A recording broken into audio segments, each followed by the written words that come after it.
Good evening from Sinsheimer Stadium as we get set for a mini two-game series. The San Luis Obispo Blues hosting the Menlo Park Legends, who are currently on a 10-game losing streak. The Blues riding a 5-game winning streak themselves. Hello and welcome inside the broadcast booth, everyone. My name is Nate Mills, joined by my co-host Mark Robinson, as we get you set for the CCL matchup between the Menlo Park Legends and the San Luis Obispo Blues. Mark, yesterday the Blues hosted the Conejo Oaks, one of the hottest teams, if not the hottest team in the CCL, the entire league, not just the South. And the Blues scraped away with a victory, a 1-0 victory, a pitcher's duel yesterday at Sinsheimer. Talk to me a little bit about that. Yeah, so Sunday we saw the Conejo Oaks, the number one team in the South, who was 20-8 going into that game going into the one-game series against the San Luis Obispo Blues. Wow, what a game that was. A little bit of an unorthodox performance from both teams, but we talked about how in these last few games, as we're trying to clinch a strong spot in the CCL postseason, getting a win over that strong and large of a team was massive. Now, the Blues only had 3 hits in the entire game. We saw 2 singles from Sam Ardois, and we saw 1 single from Gio Blanchette. None of those hitters ended up even scoring a run. The only run that was scored that day was from E.J. Royal after being walked. And let me remind you as well, the Conejo Oaks had 7 hits on Sunday while we were watching the San Luis Obispo Blues play them at home here in Sinsheimer Stadium. We were also may or may not have been sipping mimosas, maybe. But either way, you might be asking, how did we really win that game? How were we able to get the edge over the Conejo Oaks? And it was like you just said, a pitching duel that we were able to comfortably win. Jackson Howell, our starting pitcher that night, had 6 innings pitched, allowed only 5 hits, no earned runs, no walks, and 5 strikeouts. Absolutely phenomenal pitching performance from him. But it didn't come without an also amazing defensive performance. We had an amazing day defensively, especially on the infield. Only 1 error from the San Luis Obispo Blues against the Oaks that day. I want to talk about Sebastian Lopez. We've said this before about various things in the press box. It's a bad night to be a washing machine. If you were Sebastian Lopez's washing machine for his uniform that night, he was diving left and right on the third base dirt, making amazing ground ball stops and making, quite frankly, amazing throws to the first baseman. But I will say, not everyone's human. Sometimes people will make a great play, but then the throw is a little iffy. It might hit the ground. It's not on target. But leave it to Zach Tollerman to make amazing stops at first base on Sunday against the Oaks. I mean, he was stopping balls while looking the other way. Balls were coming right at his legs, and he was letting them come right into the glove. Like, just absolutely amazing defensive performance overall. Some of the biggest improvement points this whole season that we've talked about for the Blues is getting rid of the errors and improving the pitching, pounding the strike zone when you're at the mound. And with only 5 games left in the regular season on Sunday, they're starting to do just that, and it's starting to make them look like a genuine threat for the CCL postseason. Yeah, both those things there, what you just talked about, the pitching and the defense. I want to go back to Jackson Howell, the line that you just described to me. 0 walks. That's the biggest number that stands out. We just talked about the pitchers trying to throw strikes coming down the final stretch of the season, and Howell certainly did that. 0 walks on the day yesterday with those 5 strikeouts, and he got out of a lot of jams where the Oaks had runners in scoring position. You talked about those 7 hits compared to the Blues' 3. It was just timely pitching from Jackson Howell. He did a good job escaping the jams. He put the ball in play. And like you said, when you have a defense behind you that can make the routine play, not just the nice acrobatic plays that Tollerman and Lopez have been making as of late, just simple slow rollers to shortstop, ground balls to the second baseman. They can flip double plays. They can be athletic in foul territory and catch balls over their shoulders. It's all those things coming together for the Blues right now, and it's happening at a great time. The one thing that I would like to see a little bit of improvement on for San Luis Obispo is that offense and timely hitting. A lot of slow rollers and weekly hit singles into the outfield. It's getting the job done. Just not sure how sustainable it is if you want to play a team like the Walnut Creek Crawdads, not just in the postseason, but for the final 2 games of the year. And you said, Mark, the Blues making a run, and first place is pretty feasible for San Luis Obispo, as they're only 3.5 games behind Walnut Creek. They're 1 full game ahead of the Sonoma Stompers. So San Luis Obispo, sole possession of second place in the CCL North. And tonight's matchup is a good opportunity to maybe take another game and get closer to Walnut Creek, who's in first place right now, and maybe host a playoff series. Yeah, I really like the last 4 games for the San Luis Obispo Blues in the regular season. I think it primes them perfectly for getting a good spot in the playoffs and having a strong chance at making it all the way to the championship and even winning it. We get to see The Blues play the Menlo Park Legends again tonight after facing them very recently at home here at Sinsheimer Stadium. It gives them a chance to work out any other of the kinks that they need to work out offensively and continue to have as consistent defense as possible, while they can then see the Walnut Creek Crawdads. The last time they saw them was not very pretty to my memory, but they've made a lot of improvements as a team since then, a lot more cohesion. They have a chance to get a little bit of a feel for what they're going to very, very likely be facing in the CCL postseason. So I'm really excited to see both of these at-home 2-game series as we get closer and closer to the playoffs. Now, taking a little bit of a closer look at the CCL standings as of today, not on your screen, but the top 3 spots in the Southern Division of the CCL. The Conejo Oaks in first place, who are 20-9. They were 20-8. That 9 went up a point from the Blues. In second place, the Santa Barbara Foresters, 20-11, and in third, the Riptide, 17-14. Now, on your screen here, looking at the North standings, the Walnut Creek Crawdads, 21-10. The Blues are 17-13, and the Sonoma Stompers are 16-14. So as of now, as we've discussed, the Blues will host the Stompers for a playoff wild card. Obviously, we've got 4 more games that need to play out in our favor in order for that to happen. But the Stompers are going to see the Seagulls, the Merchants, the Crawdads, and the Legends all in the remainder of their season as of today. So the Stompers also have a little bit of room to maybe win some games that you would expect them to win, but at the same time, seeing a team such as the Walnut Creek Crawdads may not work out in their favor in terms of seeding. So we've got a lot of interesting matchups and interesting things that we're going to see in the remainder of the CCL season as we inch closer and closer to the playoff picture and actually solidify that. We've had so many conversations, so what's this going to look like? Who's going to be where? And in just a few days here, we're going to get to see the real reality of it. Coming down the final 4 games of the season. After tonight, only 3 left in the regular season of the CCL in 2024. We're going to end it up here. We're going to end the show here and take you down to the field as first pitch is in about 3 minutes. And tonight's starter for the Blues, Bradley Waite, makes his debut for San Luis Obispo after starting for the Coastal Dodgers on opening day. So stay tuned for that. Mark, as always, thank you for joining me in the broadcast booth for the pregame show. We'll send you down to the field for first pitch in a few minutes on the SLO Blues streaming network.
Sinsheimer going up on a Tuesday. Some CCL North baseball on a Tuesday afternoon on July 23rd on the SLO Blues Streaming Network. We're getting you set for the Menlo Park Legends and your San Luis Obispo Blues in this mini two-game set.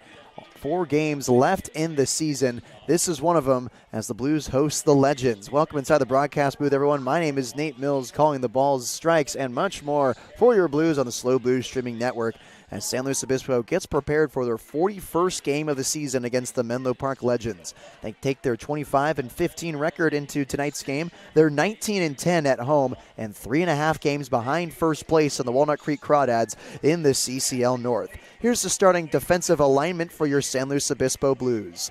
Nico Button back in the lineup after recovering from a concussion suffered at OC Riptide down in Irvine. Zach Tarman over at first base. Gavin Constantine at second. Brendan Comerford returns to third base. Ardois at short. The outfield left to right is Cooper Witten, E.J. Royal, and Jake Hicksenbaugh, with Gio Blanchette doing the designated hitting. And on the mound for the Blues, making his San Luis Obispo debut, the local kid from Lompoc, California. It's Bradley Waite, a commit of Chico State University and a recent graduate of Allen Hancock College. He enters this game for the first time with the Blues. This past season at Allen Hancock, he pitched in 30 2/3 innings with a 7.63 earned run average and a 189 whip.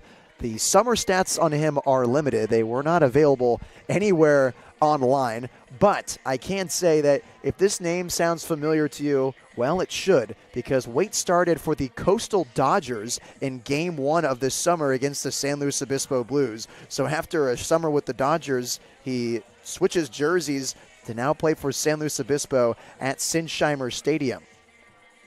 The Blues lost to the Coastal Dodgers 10-9 that game where Bradley Waite started, and now he's wearing the navy blue jersey today. Here's the 1 through 9 for the Menlo Park Legends. Hayden Young Goldberg leads it off. J.P. Avila bats second. Tyler Pina bats third. Vaskin Smith cleans things up in the 4th spot. Emmett Finney bats 5th. Nick Wall 6th. Rowan Felsh batting 7th. Cannon Treese batting 8th. And Ryson Ujimori rounding it out in the 9 hole. So it's Hayden Young Goldberg, the leadoff man for the Menlo Park Legends. Arguably their best hitter on the team, gets things going in Game 1 of 2 in this mini series against the Blues.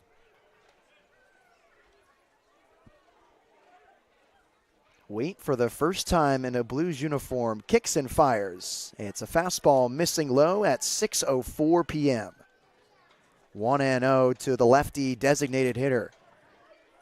Tonight's first pitch weather, 77 degrees and sunny. 1-0 in on the hands of Young Goldberg and swung on and missed for strike 1.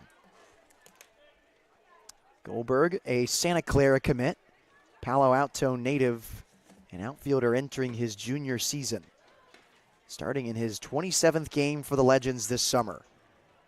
1-1, it's an off-speed inside, ranging to his left is Constantine. He can't glove it. There goes the no-hitter for Bradley Waite as Young Goldberg leads things off in the first with a single. Leadoff man aboard for the Menlo Park Legends, who are bottom 3 in the CCL in runs scored. So now it's J.P. Avila, left fielder, batting second, with a runner on first.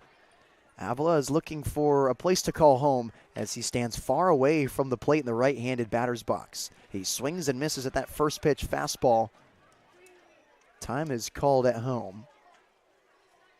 They'll get it back. It will remain strike 1 to Avila. Entering his redshirt junior season, uncommitted from Kenyatta College, where he had a career .274 average and .465 slugging. 0-1, another off-speed pitch swung on and missed for strike 2. Avila has 22 strikeouts to his 9 walks this summer and 68 at-bats for Menlo Park. Long hold from Waite. 0-2. Another slider. He holds up his swing that time and misses just below the zone. 1 ball and 2 strikes. Nice adjustment from J.P. Avila, who swung at 2 pitches that looked exactly like that. Check to first, not in time. Young Goldberg kicks up some dust on the head first dive back. Menlo Park trying to snap a devious 10-game losing streak. Blues trying to build on their 5-game win streak. Slider just missing off the outside corner. Button tried to bring that one into the zone. 2 balls and 2 strikes to Avila. Menlo Park, who was sneaking behind San Luis Obispo for the majority of the season in the standings, as this one's fouled off Nico Button. That will be strike 3 as he caught it, and there's 1 gone in the first. And not a good sight for the Berkeley catcher, who just came off a concussion that he suffered against the OC Riptide in the 2-game road trip. Took one off the face this time, off the swing and a foul tip from J.P. Avila. So there's strike 3 to Avila. There's the first K of Bradley Waite's Blues career, and there's 1 gone in the first inning for Tyler Pina, the catcher batting left-handed. But the Legends have been creeping up behind the Blues for the majority of this season. Riding right on the tail of San Luis Obispo, there was a lot of question marks about the Blues' playoff appearance or possibilities. But now with this 10-game winning streak, the path is a lot easier. Runner goes towards second base. Here's the throw from Button. It's a little shallow, and the runner is safe. Young Goldberg with a stolen bag and a runner in scoring position for the Legends. That's his 8th stolen base of the season, and it comes in the top of the first inning. So amidst this 10-game losing streak, the Legends have fallen to 10 games outside of first place. The Blues just 3.5 behind the Walnut Creek Crawdads. 0-1, a slider swung on just over the head of the batter on deck, Vaskin Smith. So no balls and 2 strikes to Tyler Pina. The ore digger from the Colorado School of Mines, entering his junior season as a Morgan Hill, California native. Wait checks the runner on second. Now comes home on the 0-2. Changeup, swung on and missed, strike 3. Back-to-back Ks for the Bobcat from Chico State, and there's 2 gone in the first inning. 5th strikeout of this young season for Tyler Pina, and there's 2 gone for Vaskin Smith. Smith is a Aggie or a Lobo from the University of New Mexico. What a grave mistake that was. Got to get that right. That's a crazy rivalry down in New Mexico. I apologize to all my Lobo fans listening to this game. 0-1 to Smith, who fouled it off the chest of Nico Button. Runner on second, top of the first inning. Young Goldberg on second after recording a base hit. 0-1, it is an off-speed, missing below the zone, 1 ball and 1 strike. So Smith with the Lobos did not play his true freshman season. He redshirted last year and will enter his redshirt freshman year this fall. A Rio Rancho, New Mexico native. Constantine chops towards second base. As the 1-1 comes home, it's a fastball missing outside. Nice stop from Button. 2 balls and 1 strike to Smith. Smith struggling so far this summer, batting south of 200 with his 160 average. Appearing for his 22nd time with the Legends. 8 hits in his 50 at-bats. Half of his hits are for extra bases. A double and 3 home runs. 2-1 is hit right back up the middle. Constantine fields it off the bag. Here's the throw to first in time. The side is retired. The Legends get no runs on a hit, no errors, and 1 runner left on base. Scoreless heading to the home half of the first. I'm Nate Mills on the Slow Blue Streaming Network.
Bottom of the first inning at Sinsheimer Stadium, the Legends came up empty, stranding a runner at second base. Young Goldberg led things off in the top half with a single, but with the slider off Bradley Waite's arm, he retired 3 in a row, 2 via the strikeout.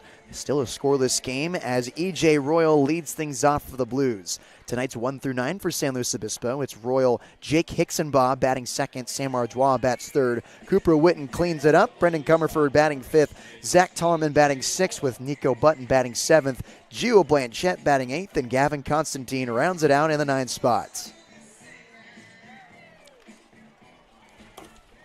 Royal coming off an 0 for 3 day yesterday against the Conejo Oaks. 2 strikeouts and a ground ball to the third baseman Camarillo, and he leaves that fastball up and outside for ball 1. Despite the 0 for 3 day, he led off the game with a single in the first and came around to score on the RBI groundout from Cooper Witten. Royal towers this one on the right side and foul, 1 ball and 1 strike. And that would be the only run that either side got in that game. Bit ironic when you consider the Conejo Oaks a top 3 offense in the CCL on a 7-game winning streak at the time. 1-1, off speed, missing inside to EJ, 2 balls and 1 strike. The Blues chopped that 7-game win streak and brought it to an end. They're now riding a 5-game win streak themselves. 2-1, off speed, missing high, 3 balls and 1 strike to EJ, who has 13 walks on the season. From the windup, here's the 3-1. Fastball down the middle for strike 2. Full count now to the Utah Tech Trailblazer. And for the Blues, I would say these are must-win games if they have desires to host a wild card game at least. Payoff pitch is dribbled on the left side. The shortstop Walsh has got it, throws it over to first. Can't pick it is Treese.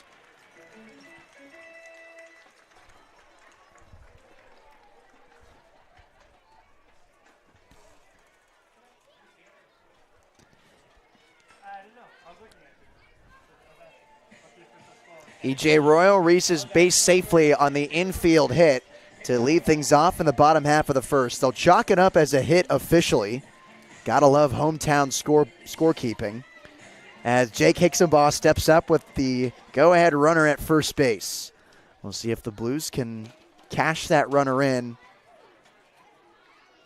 As this one misses inside 2 on 1 ball, no strikes. Hicksonbaugh making his 18th start of the season for the Blues, carrying his .246 average into this game.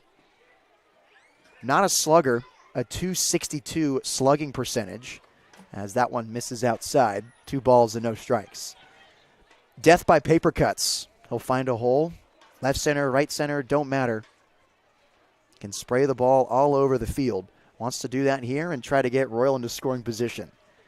Check to EJ at first is not in time. Still 2-0 to Hicksonbaugh.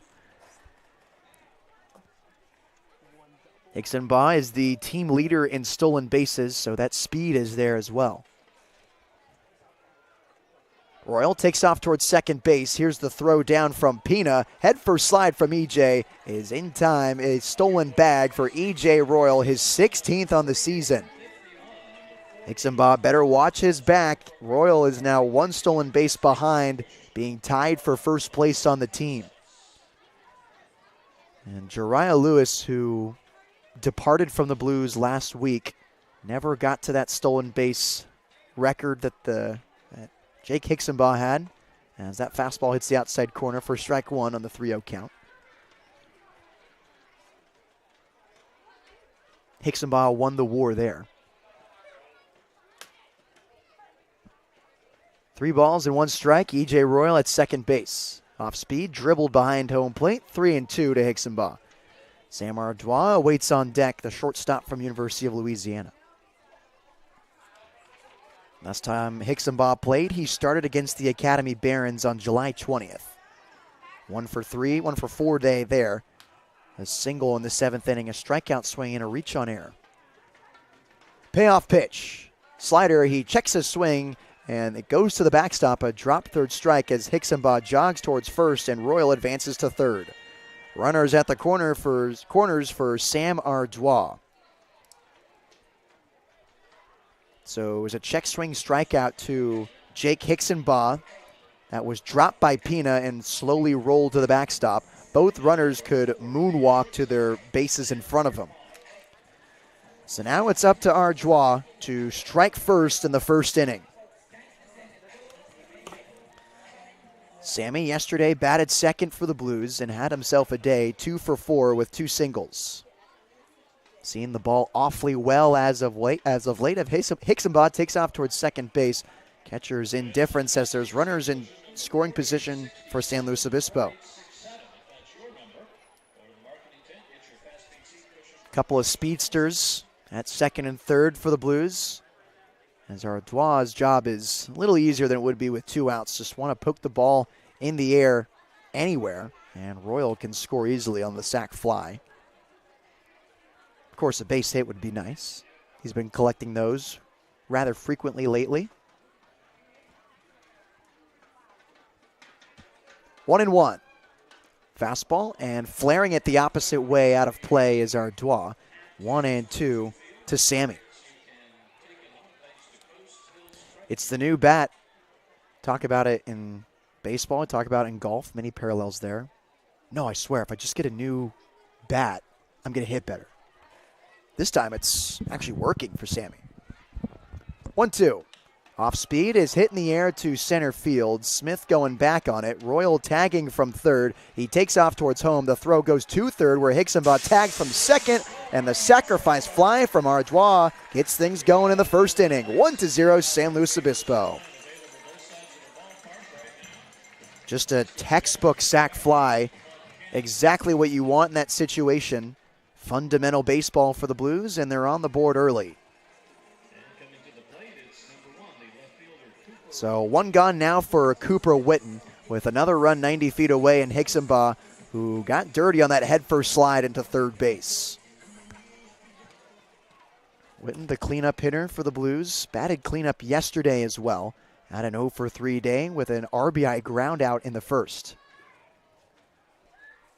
First pitch is a looping curveball on the outside for ball 1. Coming in at 63 miles per hour. 1 gone, a runner at third. Cooper Witten up after going hitless yesterday. 1-0, skips low and outside for ball 2. Hitters count to the UW Husky. Last hit he recorded was against the Academy Barons on July 20th, just 3 days ago. A single back in the 8th where he came around to score on E.J. Royal's 2 RBI single. 2-0 is hit hard on the left side, but way foul. A cricket home run for Cooper Witten. 2 balls and 1 strike. And he was all over that 2-0 fastball that was inside of the zone, but still coming in at 86 miles per hour.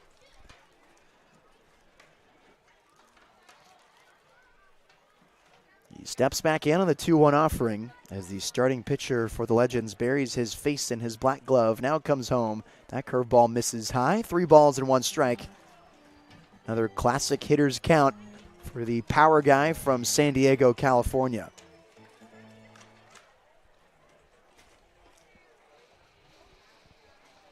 Three and 1. Witten spits on that one that's in the lower half of the zone for strike 2. Long at-bats for the Blues in the bottom half of the first inning, taxing the arm of Nolan Rodriguez. Still just 1 out. Runner at third base. Brendan Comerford on deck. Cooper Witten on the payoff pitch. Fastball hits softly on the ground left side. Walsh has got it. Throws it over to first in time. Another day, another RBI ground out for Cooper Witten. 2-0 San Luis Obispo. Just like yesterday, in the first, a 6-3 ground out scores a run from third, and it's 2-0 San Luis Obispo. 2 gone now for Brendan Comerford. The bases are empty for the third baseman batting 5th. Comerford enters this game with his .230 batting average, driven in 15 runs. He's got no one to drive in here as he chases at that fastball at his eyes. No balls and 1 strike. Brendan, the former leader in starts for the Blues, is making his 29th today. As he hits this in the air on the right side, will go over the Blues bullpen for strike 2.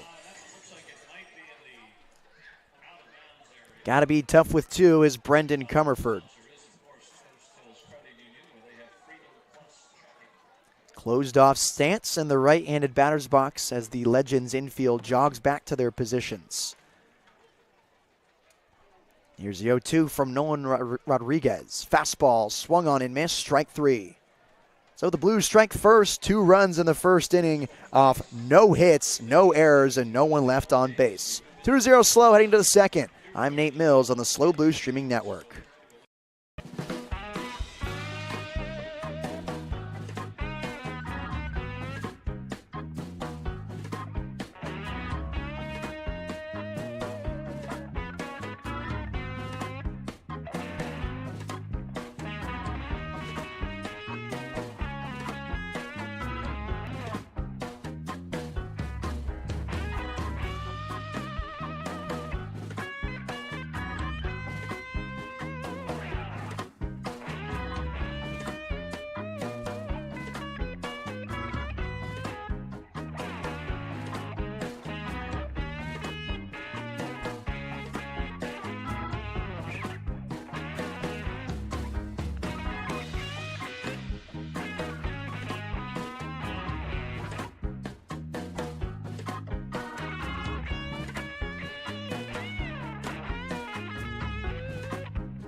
Bottom of the first, the Blues lead the Menlo Park Legends 2-0 after collecting those 2 runs on no hits. So here's some scorebook corrections for you back in the first inning. So the hit from E.J. Royal will actually be chalked up as an error from Nick Walsh, and the strikeout from Jake Hixenbaugh will actually go down as a walk. It was a 3-2 count. It was a little unclear what the home plate umpire called, but we did see the check swing. It looked like it was a pitch that was in the zone, but after evaluating how Hixenbaugh jogged to first, we're going to chalk it down as a walk. So 1 strikeout on the day for Nolan Rodriguez as Bradley Waite hits the leadoff man Emmett Finney to begin things in the second. Slider got out of control to Bradley Waite, back out there for his second inning. And a runner aboard for the Menlo Park Legends.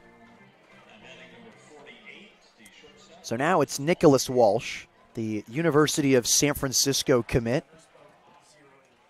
After spending 2 years at Chabot College as a JUCO bandit with the Gladiators, he shows bunt and pulls it back for ball 1. Earned a spot on a Division I team in the West Coast Conference with the Dons at San Francisco. The switch-hitting infielder from Pleasanton. Bats left-handed against Bradley Waite and takes the fastball inside. 2 balls and no strikes. Walsh this season batting south of 200, 133 in 16 games played.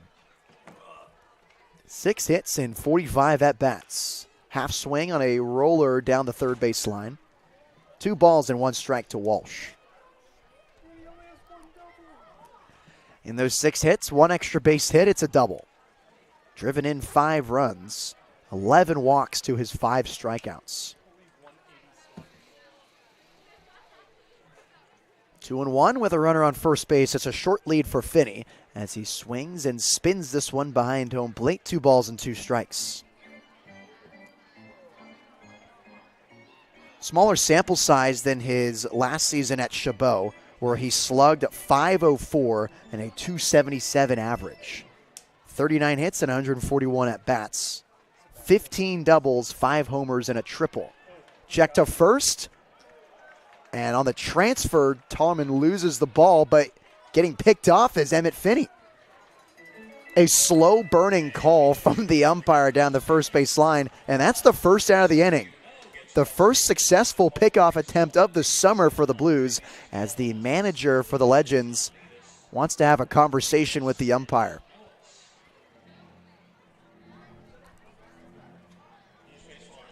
It was a bang-bang play at first base. Tallman lost control of the ball, and I think that's the biggest gripe for the manager for Menlo Park, as he's out there talking to the umpire down the first base line. Demeanor seems to be neutral. It was a very close play. Only so much you could argue. Would be a huge out if the Blues could erase that hit by pitch, something they haven't done this season. The only pickoff / caught stealing that worked for them was a walk. They haven't done it with a hit by pitch. And so retreating back to the dugout is the Menlo Park manager. So now one gone in the second inning. A huge out for Bradley Waite. Base is now empty for Nick Walsh, the struggling switch hitter committed to San Francisco.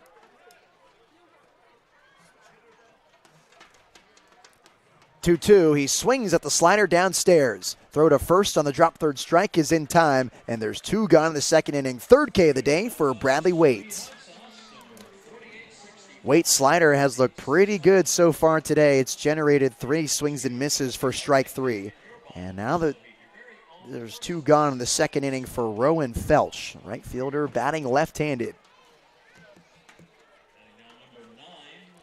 Felch, a anteater from UC Irvine, a Palo Alto, California native.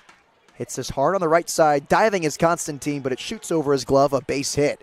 Second knock of the day for the Legends as he tries to stretch it into a double. The throw is not in time. A double from Rowan Felch, a hustle double, as it took a while for Royal and Hicksonbaugh to get to that ball. Rowan Felch now in scoring position for Menlo Park. That throw just came in a little too late. Didn't have the mustard required to gun down the right fielder. So now a double keeps things alive in the second for the Legends. Here's the first pitch to Cannon Treese. It's a slider on the outside corner for strike 1. Cannon, a Pirate from OCC down in Costa Mesa, California. He's a Riverside, California native. Still looking for a place to call home, entering his junior year of college. 0-1 is hit high in the air to shallow center. Racing in on it is Hicksonbaugh and Royal. It will be Royal calling everyone off, and the side is retired. No runs on a hit, no errors, one runner left on base. Still 2-0 Blues in the bottom half of the second. I'm Nate Mills on the SLO Blues Streaming Network.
Second inning is brought to you by Apex Technical Sales. You can find them at glenair-apex.com. Apex Technical Sales. We're here to make you successful. 2-0 lead, the Blues over the Menlo Park Legends in the bottom half of the second inning. It's Zach Tullerman, Nico Button, and Gio Blanchette coming out there to face Nolan Rodriguez for the second time today. Tullerman folds over the curveball missing inside, 1-0 to ZT, the first baseman batting sixth. Here's the 1-0 from the windup.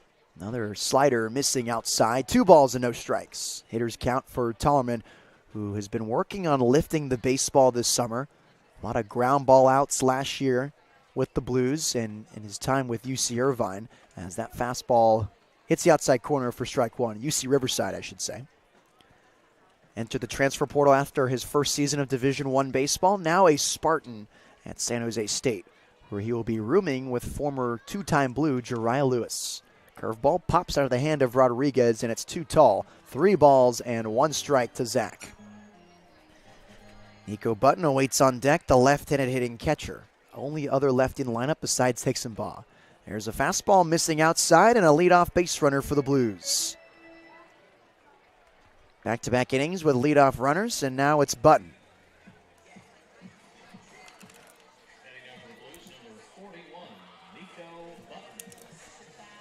Nico this season for San Luis Obispo is coming off rest, a week rest of tending to his head after suffering concussion. Makes the start today for the 12th time for the Blues. Batting .229 this summer.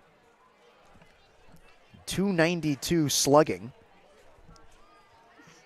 Only 3 doubles in his 11 hits. Tullerman inching off first base. They'll check over there, and he's back there standing.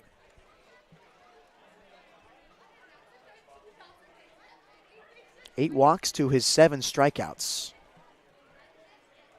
He's a catcher. He knows the zone. 1-0 and a fastball that just misses outside to Nico. 2-0.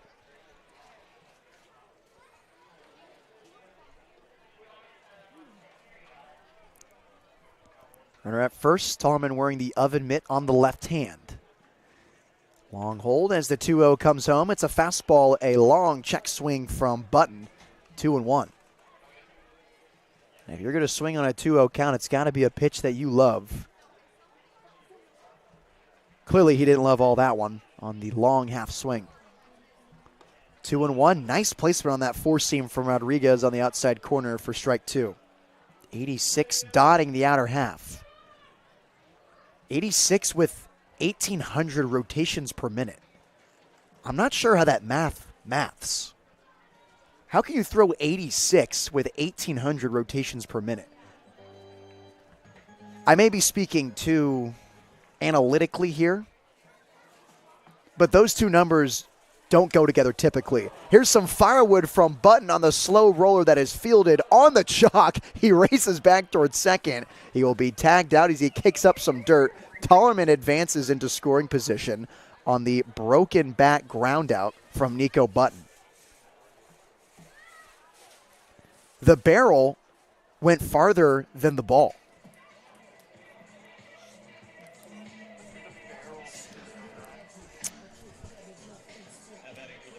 So we're getting a read from our TrackMan data that ball went 27 miles per hour. Using deductive reasoning, I'm going to say that the barrel went 46 miles per hour.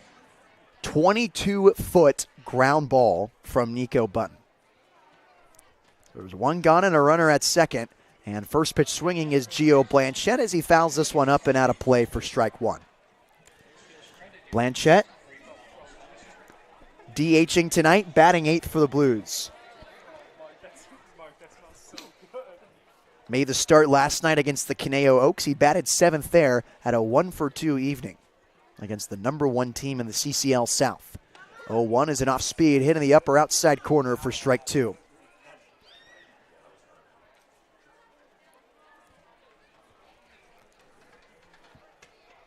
Left side of the infield, shifting towards the third base line. Rodriguez comes set from the stretch, kicks and deals.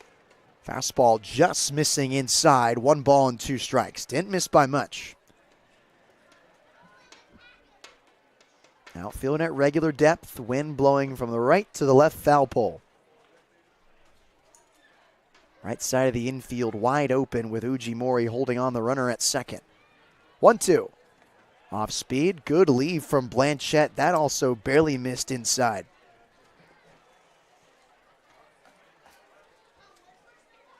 .64-mile-an-hour curveball. 2,200 rotations per minute. More than the fastball. 2-2 to Blanchette. This one taken for strike three. Fastball on the outside corner. Good placement for Rodriguez. And there's one gone in the second.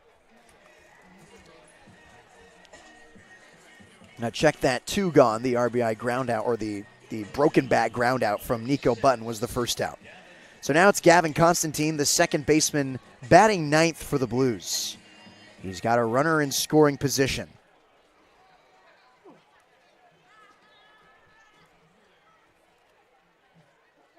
First pitch to him is lined over the Blues bullpen on the right side, 0-1 to Gavin. Yesterday, Constantine got the start, an 0-for-3 day with a strikeout swinging, a couple of ground ball outs as well. One hit in the month of July, paired with 11 Ks.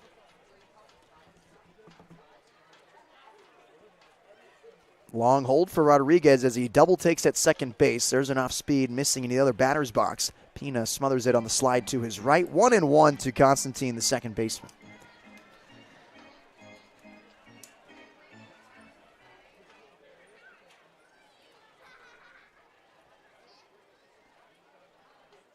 One and one. Leaves that fastball up and outside. 2-1. Didn't miss by much. Might have gotten a call there. But in a hitter's count is Constantine with a runner in scoring position, trying to cash in the run against the struggling Menlo Park Legends on a 10-game losing streak. 2-1. Fastball is hit deep in the air to center field. Smith going back on it. Rounding third is Tellerman, but Smith will make the grab in center, and the side is retired. No runs on no hits, no errors, a runner left on base. 2-0 Blues heading into the third. I'm Nate Mills on the SLO Blues streaming network.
.2-0 lead for San Luis Obispo as we enter the third inning.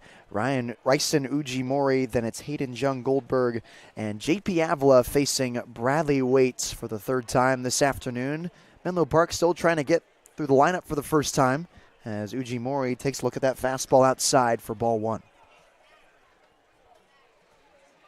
1-0 from Waite is hit on the ground right side. Tallman drops to one knee, races towards the bag. He'll get there in time for the first out of the inning. Unassisted put out for the first baseman, Zach Tullerman, and there's one gone in the third as we flip to the top of the order, and Hayden Young Goldberg, the DH batting leadoff, who is 1 of 1 on the day. Led off this game with a single and eventually stole his 8th bag of the summer. He was stranded at second base after Waite recorded 3 outs in a row, 2 of them strikeouts. Bradley in his Blues debut has 3 total strikeouts on the evening. As the left-hander checks his swing, and he didn't go around for ball 1. Young Goldberg, the Santa Clara commit, entered this game with his .268 average, increased it just a tick with that single in the first. 1-0 is hit straight back and over the netting behind home plate for strike 1.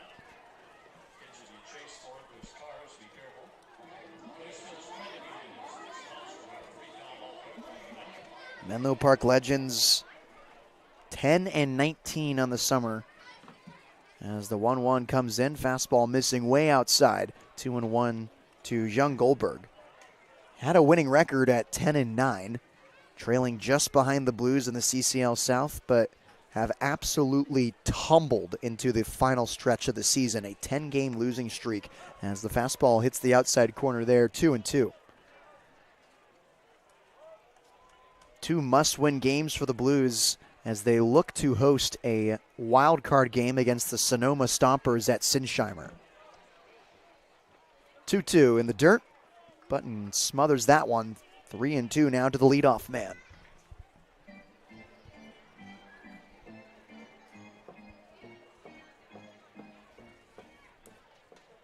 Middle of the infield, wide open. Constantine and Tullerman hugging the first base line. Payoff pitch is hit hard in the center field. Royal coming in on it. Throws on the brakes and makes the grab for the second out of the inning. Fastball coming in at 85 is hit off the bat at the same exact speed. And Royal, with plenty of time, makes the grab in center. So it's J.P. Avila who struck out swinging in the first inning. Avila uncommitted from Kenyatta College, where he earned Coast North Conference All-League first team last season. As the off-speed from Waite misses inside, 1-0. And what a season that was, earning first team, .313 average, .412 slugging, and a .412 on base, .512 slugging, as he softly hits this one to Comerford, who makes the throw on the run after a spectacular pick at the hot corner. The side is retired. 3 up, 3 down for Bradley Waite, heading to the bottom half of the third. Blues lead 2-0 over the Legends. I'm Nate Mills on the Slow Blues Streaming Network.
The leadoff man for San Luis Obispo leads off the bottom half of the third inning, a 2-0 lead for the Blues.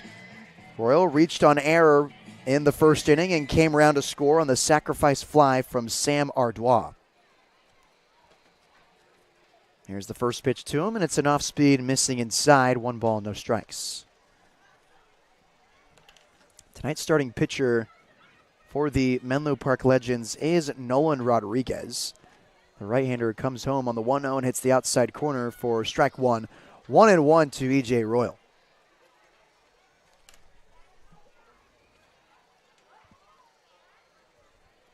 Rodriguez from the windup comes home from the right side of the rubber as that changeup is in there for a strike.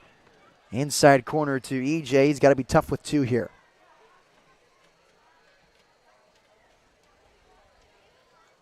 Inside of his feet close together on the windup.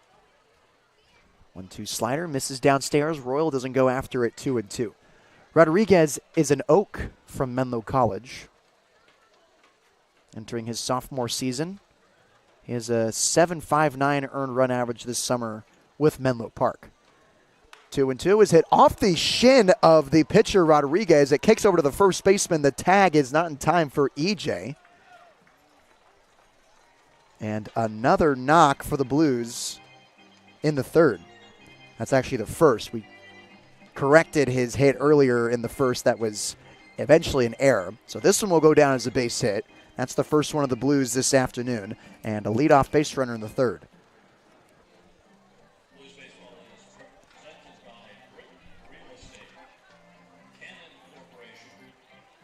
Pitch lower in the zone from E.J. Royal. He hit that one really hard, right back up the middle.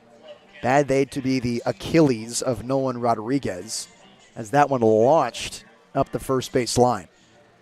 The manager checks on his pitcher. Everything seems to be okay. Field umpire still lingering out there, chopping it up with the third baseman for Menlo Park and Finney. So Rodriguez will take a few warm-up pitches, but Royal's starting the spark once again for the Blues. He's been a master of that this summer, and a big reason why he's been the mainstay at the leadoff spot for the Blues. So with the leadoff man aboard, it's Jake Hicksonbaugh, who walked in the first inning and came around to score on the RBI groundout from Cooper Witten.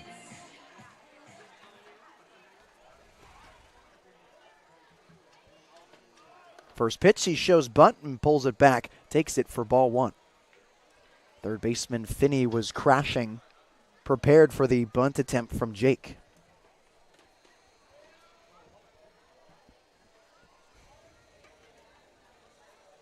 Check at first, not in time.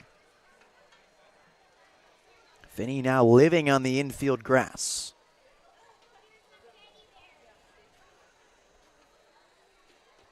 Rodriguez from the stretch. Checks at first again. This time Royals back standing.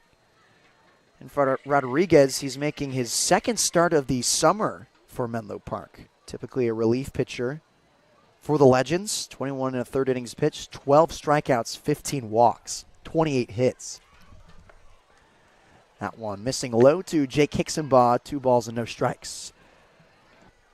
Just giving up his first hit of the day off the bat of E.J. Royal, really off the shin of himself.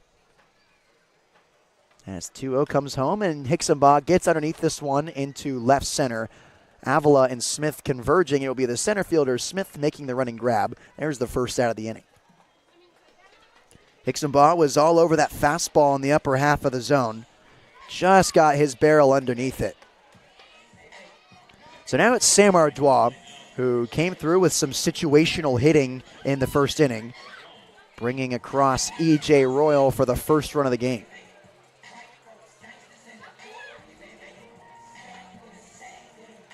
Ardois has been hot as of late for the majority of July. A batting average south of 200. He has since gotten it up to 246. Tied with Jake Hicksonbaugh entering today's game. He stands in now for the second time against Nolan Rodriguez after the sac fly to center. He waves at that slider outside for strike 1. 2-0 lead for the Blues at Sinsheimer. A tranquil night here in San Luis Obispo. It's kind of ironic because looks like we're giving out the boom thwackers, the inflatable sticks that you can hit together and makes a lot of noise. 0-1, there's a slider. Ardois doesn't offer anything there. 1-1 to Ardois.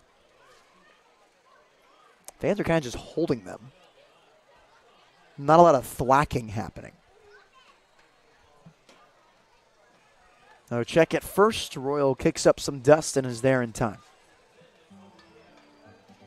And for Ardois, 5 doubles on the summer as well. driven in 6 runs on his 16 hits.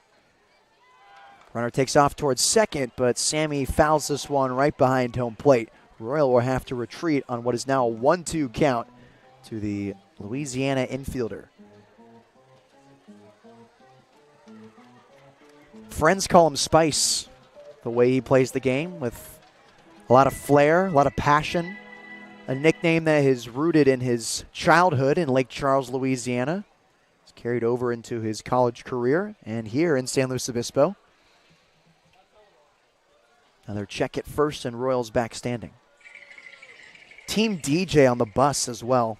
A lot of the road games that the Blues go on, they trust Sam Ardois with the auxiliary cord.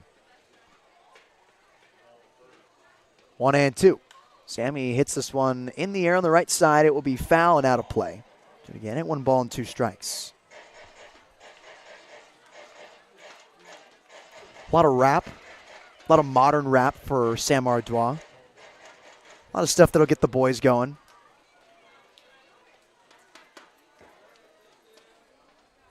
Here's the 1-2 from Nolan Rodriguez. Time is called at home plate. No pitch, as Ardois and Pina exchange some words. On deck, it's Cooper Witten.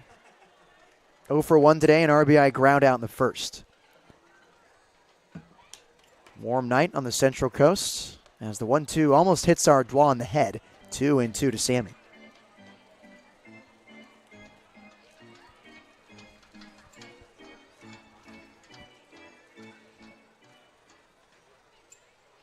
Lights have begun to turn on at Sinsheimer Stadium as the shadows slowly eclipse the infield.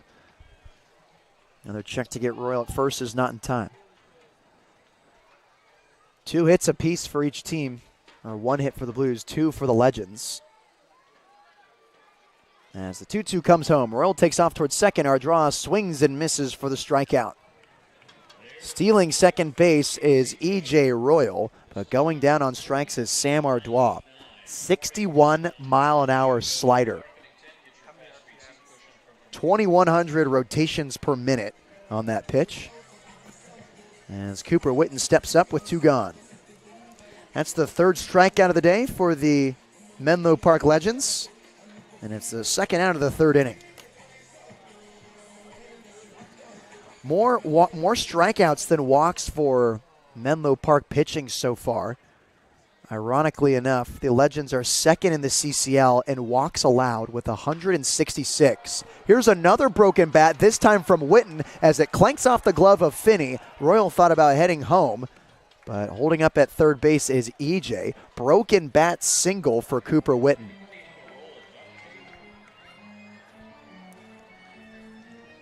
Base hit for Witten. That's the 2nd time the Blues have lost a bat today. Both bats have also broken just above the hands.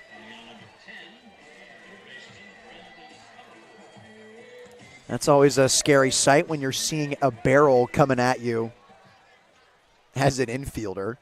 You're thinking about 3 different things. As Witten takes off towards second, here's the throw. 1 hop is not in time.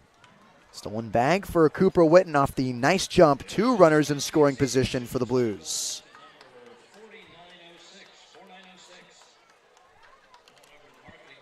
Both of the base hits this inning are aboard as Comerford looks to make it hurt. He struck out swinging in the first inning. 0-1. Here's a fastball missing outside. Count now even. Comerford has driven in 15 this summer on his 24 hits. Getting the start at third base tonight after 3 consecutive games at second. 1-1. Fastball hit up and out right behind home plate on the right side, 1-2. I've kind of noticed in his at-bats later in this summer, actively thinking about punching the ball the other way. You could see that approach in batting practice as well, trying to hit it to the right side of second base. It's translating here as most of his foul balls have been off to the right. 1-2, another foul ball off to the right and out of play. Comerford, who has been a pull-heavy hitter for the majority of the summer, trying to shake things up here.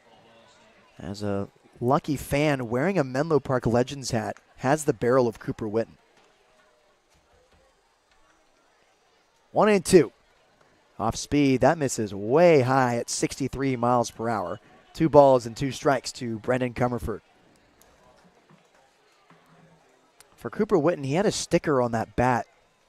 Never really found out what it was. It's an American flag and then a head in front. I don't think it's a political figure, as Comerford goes down swinging on the slider.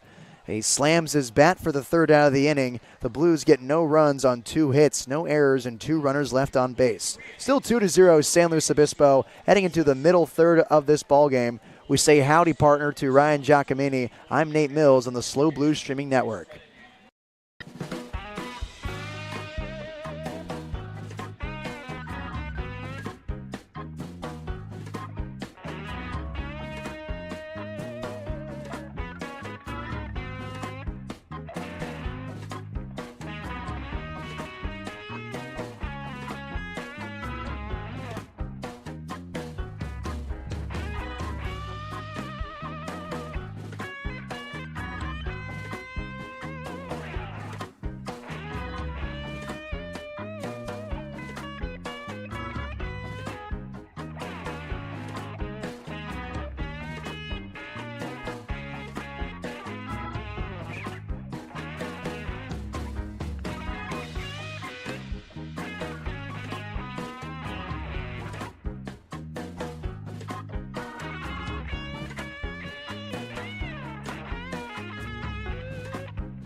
Fourth inning is brought to you by Studio Design Group Architects. You can find them at sdgarchitects.com. Studio Design Group Architects. For 40 years, they've designed buildings with one thing in mind: people.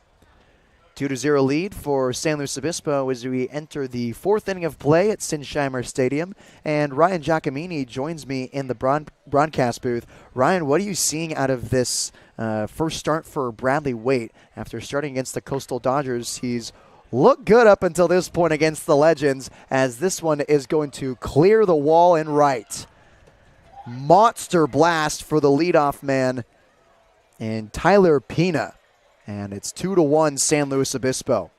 Yeah, that was comedic timing right yeah, there. It sure was. I was just about to talk all good about how we're so glad to have Bradley Waite in the blue uniform rather than the Dodger uniform where we saw him on opening day. Still am. But the home run right there, that ball was crushed by Tyler Pina. 100 miles an hour off the barrel of Pina, going 352 feet, clearing the 320 fencing in right field. And the Legends have cut this lead in half for the Blues. 3rd hit of the day allowed for Bradley Waite, his first run of this game, as their strike 1 to Vaskin Smith, who grounded out to Constantine to end the 1st inning. Slider almost hits him, misses inside, evens up the count at 1 apiece. That's the first time that the Legends have capitalized on a mistake from Waite. We've seen him hang the slider. He's messed around with that changeup a bit as well. Hung a changeup there, and Vaskin Smith was all over it. Or check that, Tyler Pina was all over it. So this is Smith here on the 2-1 count. As the fastball is hit off the hands on the left side, Ardois gobbles it up, throws it to first in time. There's the 1st out of the inning. Good job by Waite to keep his composure after giving up the home run and bounce back, get a soft ground out that Ardois could handle and throw over to first. And it's those plays that the Blues are making that is leading to this 5-game win streak. San Luis Obispo early on in the summer would have suffered with or had troubles with communicating on that grounder. There would be some crosstalk and someone would get tripped up and the throw would go awry. They'd start to rush it. But here, that just looked like a professional left side of the infield doing what you're supposed to do on that slow roller. So it's Emmett Finney now, who was hit by pitch in the second inning and was picked off at first. And he hits this one in front of the Legends dugout for strike one. Finney will be joining Zach Tollerman at first base on the campus of San Jose State next come fall. Alameda, California native, same hometown as Jariah Lewis, entering his junior season as this one misses inside. 2 balls and 1 strike. Bringing his .244 average into today's game, making his 22nd appearance with the Legends. 10 hits and 41 at-bats, 3 extra base hits, 2 home runs and a double.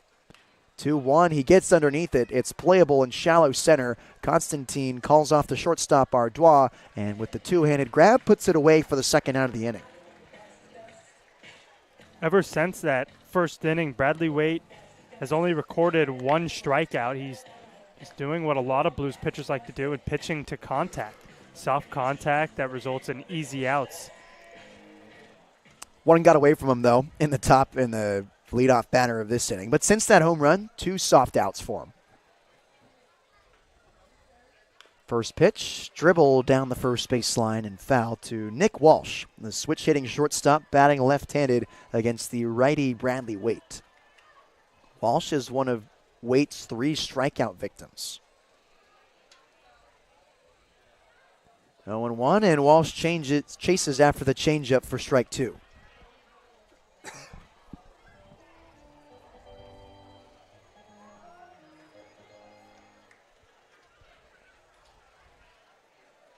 Oh-2.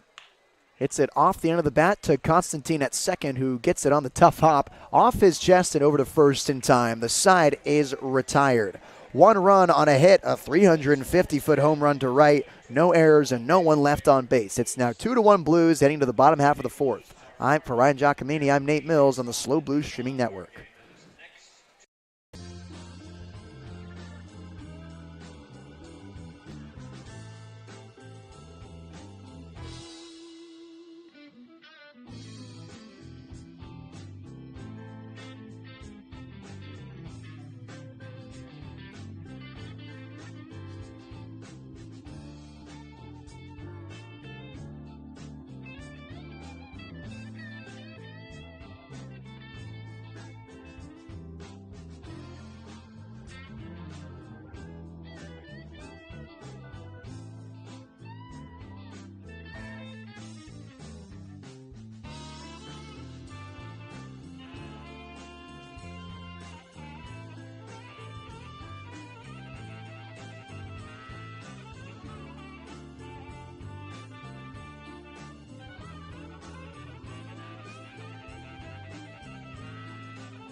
Zach Tollerman, Nico Button, and Gio Blanchette leading off the bottom of the 4th inning.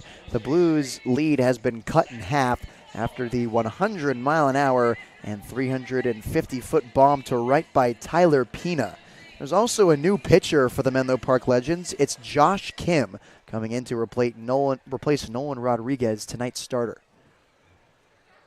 First pitch to Tullerman is in the upper half of the zone for strike one. ZT today is 0 for 0, a walk in the second inning where he was stranded in scoring position.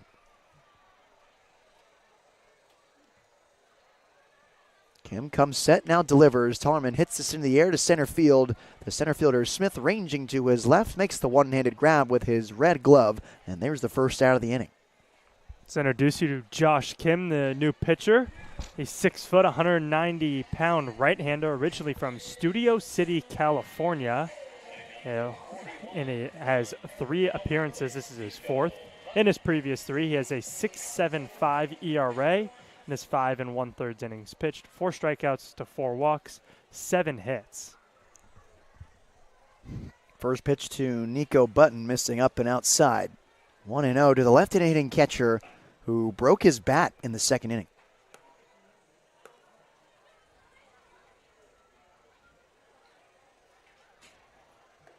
This one in there for a strike.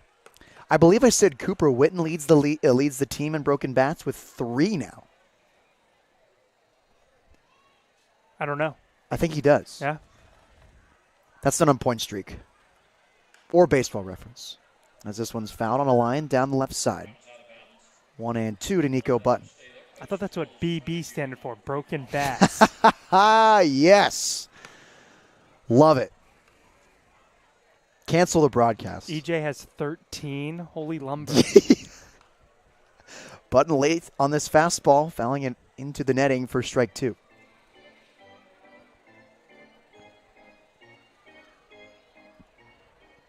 So Josh Kim has broken 4 bats this summer, is what you're telling me. 1-2 is hit on the ground, right side. Second baseman Uji Mori bobbles it, throws it over to first in time. There's the second out.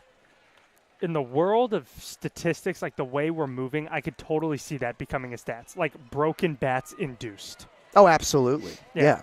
Because it's like, as a pitcher, you probably take pride in breaking somebody's bat. Yeah. Because that means you got them to swing at most likely what is a bad pitch, and it breaks their barrel. Talking with Logan Groff, and he certainly prides himself in broken bats as Blanchette flares this one to first. There's a quick inning for the Blues, the first inning of Joshua Kim's outing. 3 up, 3 down. Still 2-1 San Luis Obispo heading to the 5th. For Ryan Giacomini, I'm Nate Mills on the SLO Blues Streaming Network.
Fifth inning, the Blues lead by 1 over the Menlo Park Legends. A 2-1 ball game at Sinsheimer Stadium in a sleepy evening on the Central Coast.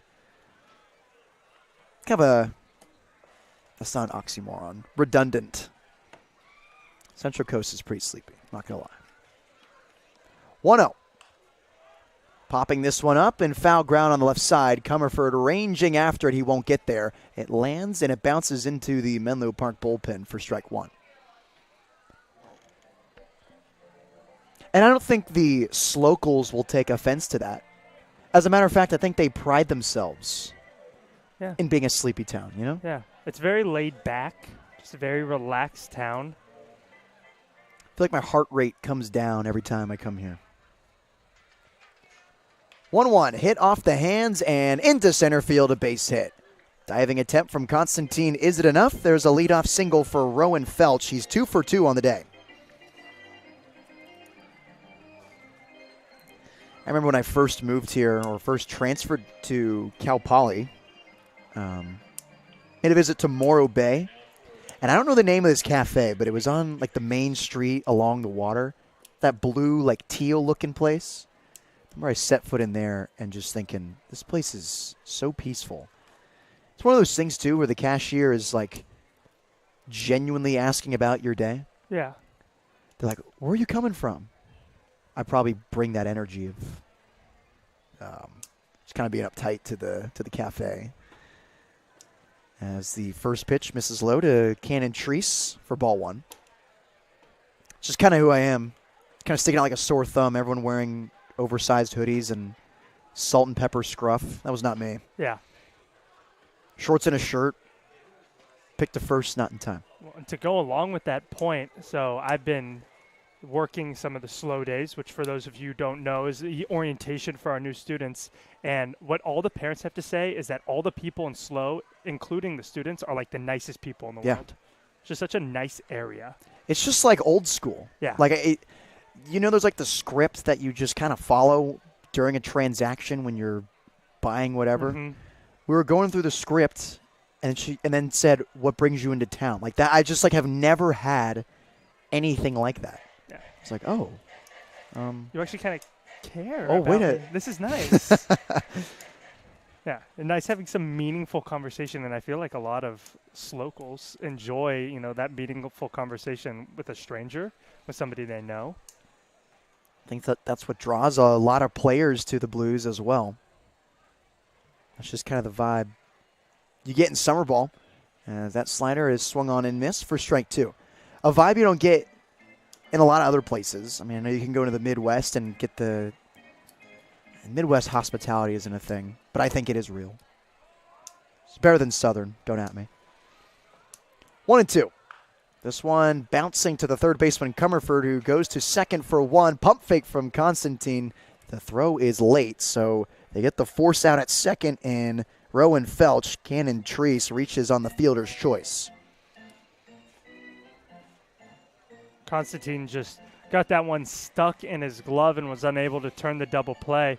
But a good job from Comerford to take a few steps in and catch it on a good bounce and then send it over to Constantine and give the Blues a chance to turn the double play.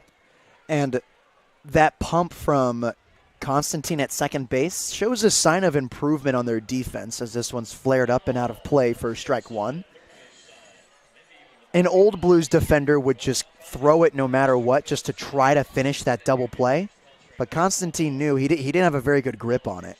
He wanted to make sure he had the correct grip, even if the throw is not in time. Just make sure it doesn't roll into the bullpen or hit off the fence and just give up an extra 90. The Blues, once again today, showed up an hour early for infield grounders from Dean Traynor, and it's showing. Another check, and it's not in time. That's the tying run at first base, and Cannon Treese. I think the Blues know that if they want to make a playoff push, they already have mathematically made the playoffs. As this one in the inside corner for strike 2. But if they want to compete in the playoffs, they got to tighten up the defense. And they're saying defense wins championships, right? So you gotta be able to take grounders and make plays. You got to be able to pitch. As one would say, they have locked in. Yeah. They had 4 errors over their last 3 games, which is still a little high. Like 1 error a game is like, it's pretty good. 0-2 in the dirt, blocked by Button. The runner at first holds up. Still looking to get that number down, though. Certainly an improvement from earlier this season. Trying to get that to 0. Here's the 1-2 from the second baseman from UC San Diego. Tying run at first as this one's hit off his hands over to Constantine at second. On to second for 1. Spin move from Ardois. He flips the double play. Flashy twin killing for the Blues, and the side is retired. The Legends get no runs on a hit, no errors, and no one left on base. 2-1 Blues heading into the bottom half of the 5th. For Ryan Giacomini, I'm Nate Mills on the SLO Blues Streaming Network.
Gavin Constantine, E.J. Royal, and Jake Hicksenbaugh due up to face Josh Kim, who had a very efficient 4th inning against the Blues after replacing Nolan Rodriguez in his 3 innings of work. First offering to Gavin Constantine is hitting the outside corner for strike 1. Constantine, last time he was up, flew out to center to end the 2nd inning.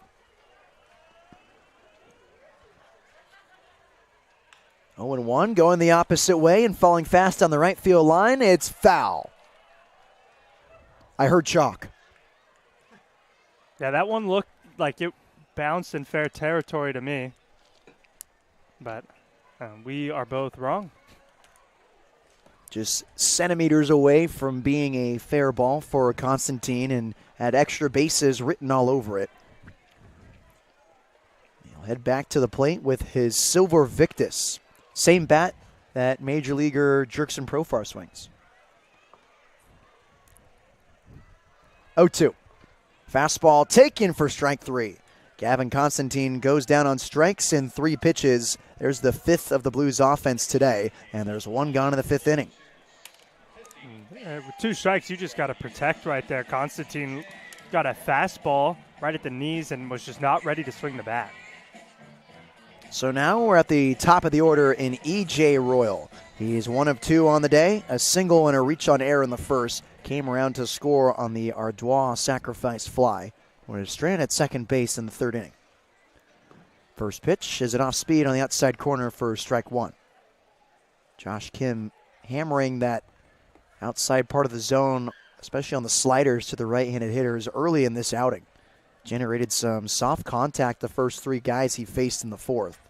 Weak fly out to center, a grounder to second, and a spinning pop-up to the first baseman, Treese. Now on a 1-1 count to E.J. Royal. 1-1, a long swing and a miss on that slider for strike 2.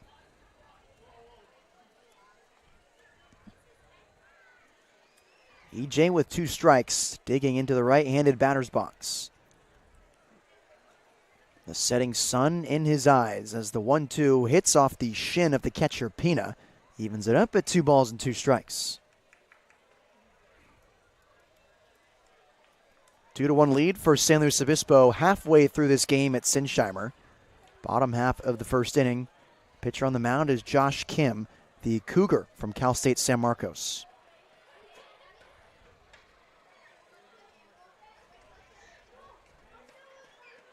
Long hold, here's the 2-2. This one outside, Royal checks his swing. He did not go around. 3 balls and 2 strikes to EJ. See what Josh Kim goes to here after getting the trigger from EJ Royal on that slider that missed way outside. I'd be surprised even in a 3-2 count to see him go back to it but try to throw it for a strike. Payoff pitch is tap fouled. Can't catching that one is Pina as the home plate umpire follows Royal. Looks like he's shaken up after catching a piece of that foul ball. He's still walking. Thought he was about to just straight up leave the game. He turns around finally, just trying to walk that one off. I believe the foul tip that brought it to a 2-2 count cut the umpire on the hand, and then that one did the same after shooting through the wickets of Pina.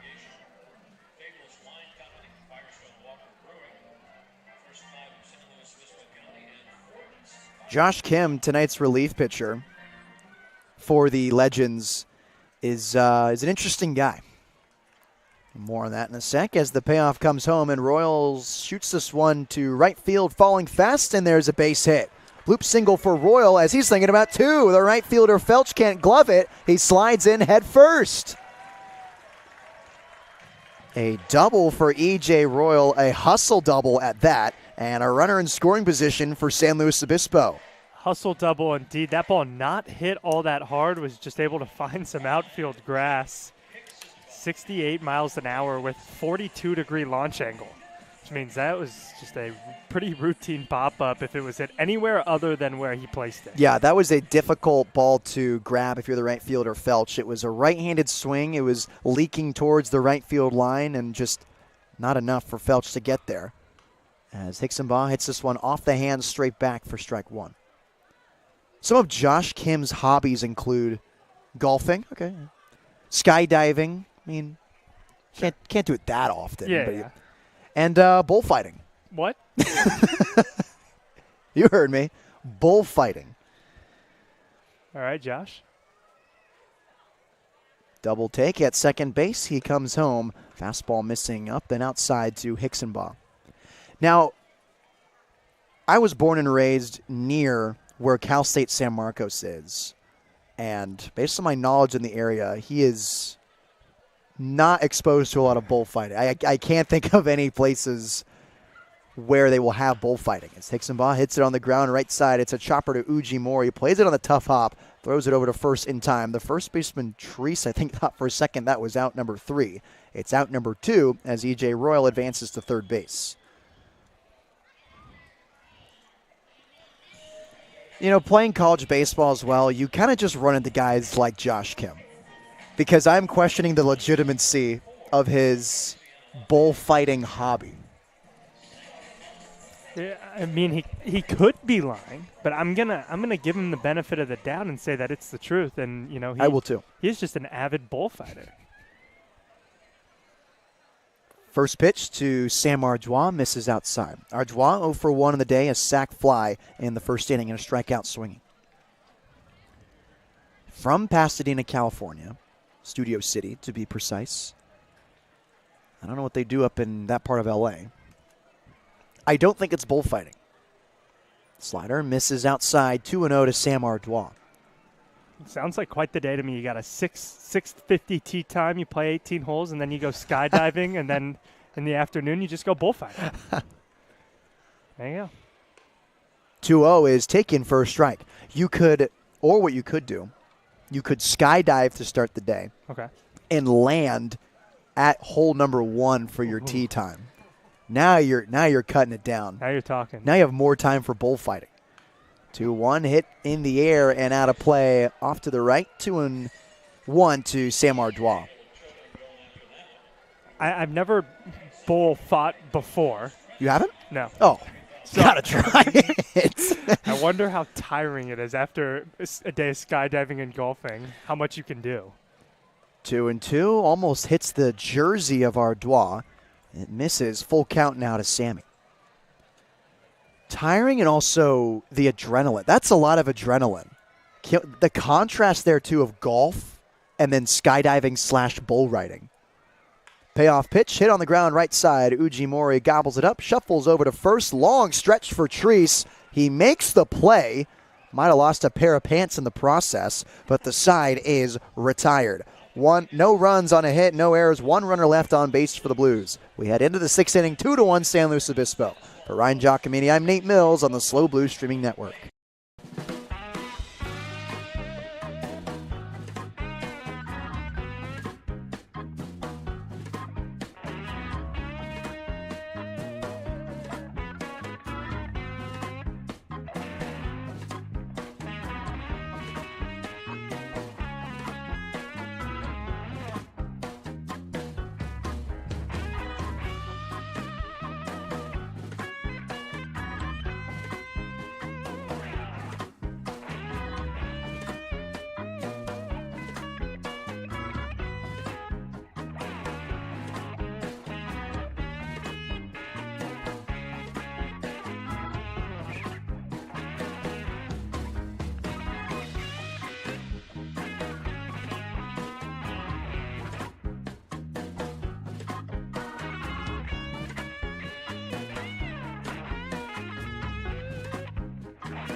Sixth inning is brought to you by Richardson. They're the official headwear provider of the California Collegiate League.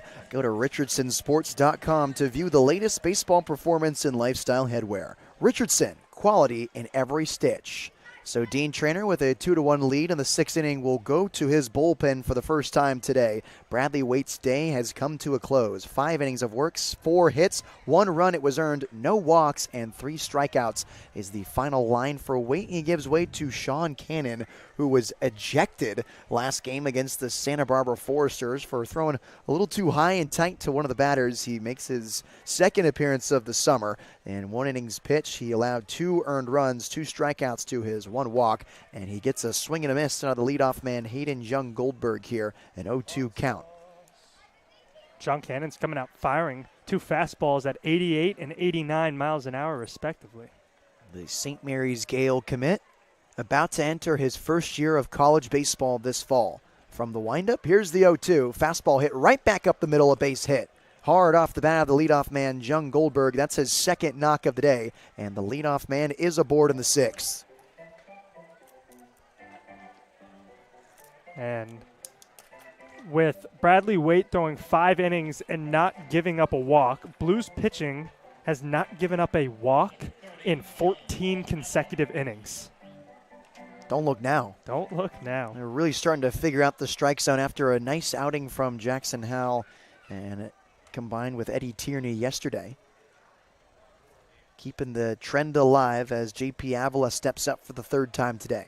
First pitch is an off-speed one that misses high, 1-0 to Avila, who's 0 for 2, a strikeout swinging, and a ground ball to the 3rd baseman, Comerford.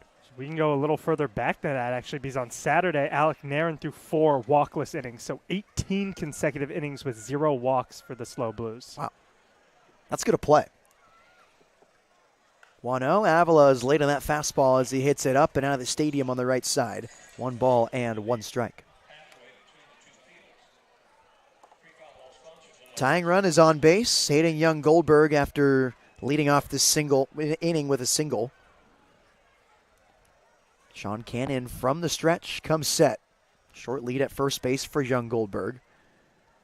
Long hold as he checks first base. It's not in time. Avila has driven in 9 runs this summer. Drove in 61 in his 2-year career with the Colts at Kenyatta College. He was the RBI leader in the Coast North Conference where Kenyatta College plays, as that pick over to first is not in time once more.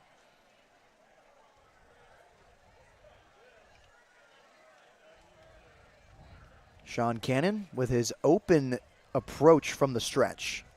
Collects himself as he comes up top on the chest, and that changeup, a check swing, they appeal to first, he didn't go around. 2 balls and 1 strike to J.P. Avila.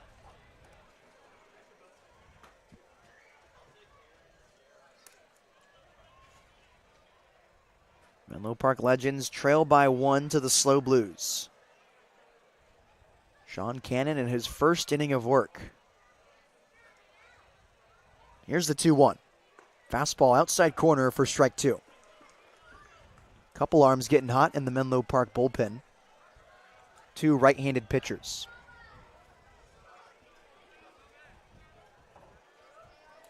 Cannon dangles his right arm in front of his right kneecap.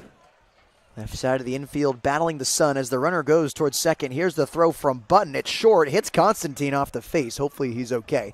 Gets it back to Cannon quickly off the stolen bag from Hayden Young Goldberg. That's his 2nd of the day and his 9th of the summer. Now the tying run in scoring position for the Coast North Conference RBI leader. Trying to tie this game in the 6th inning.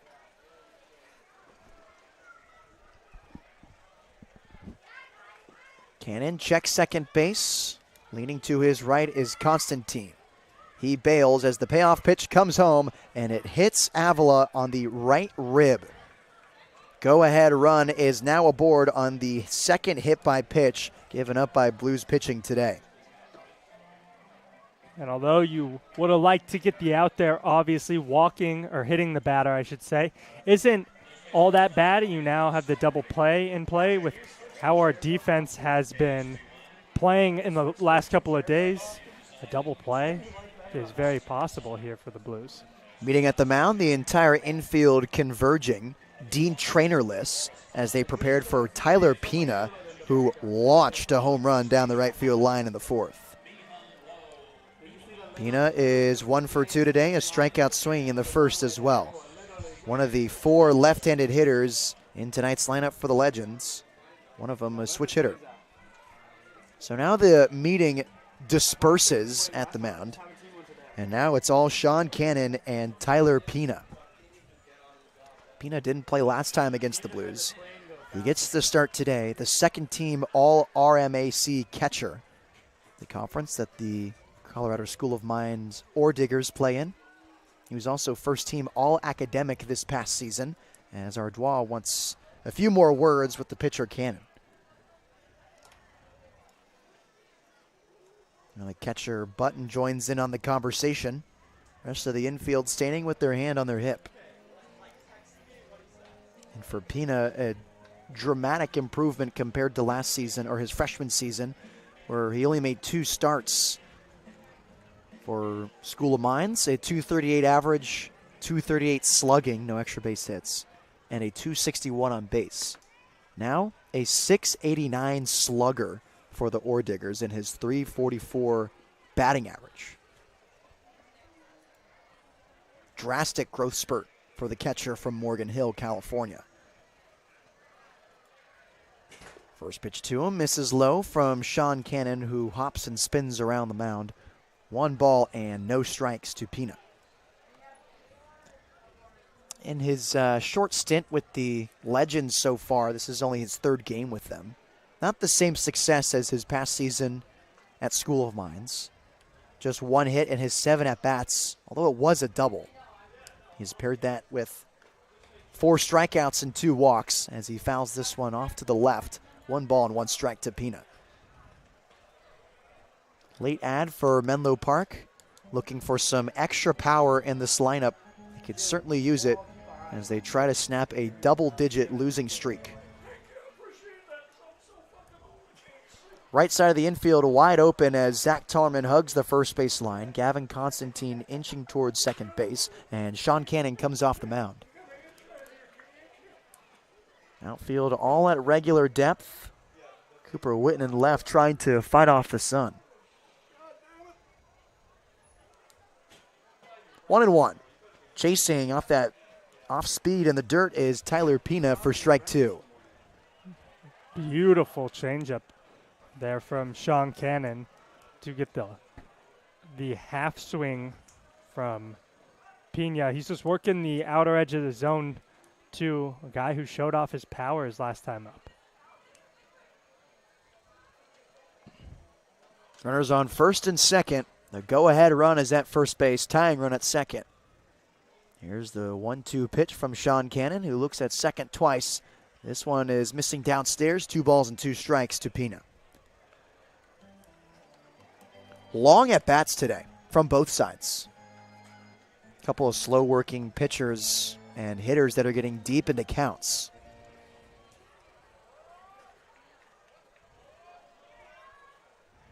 Cannon stares down his sign giver.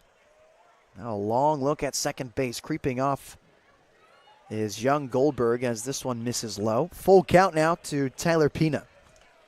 Standing on deck, it's Vaskin Smith. He's 0 for 2 today with 2 ground ball outs.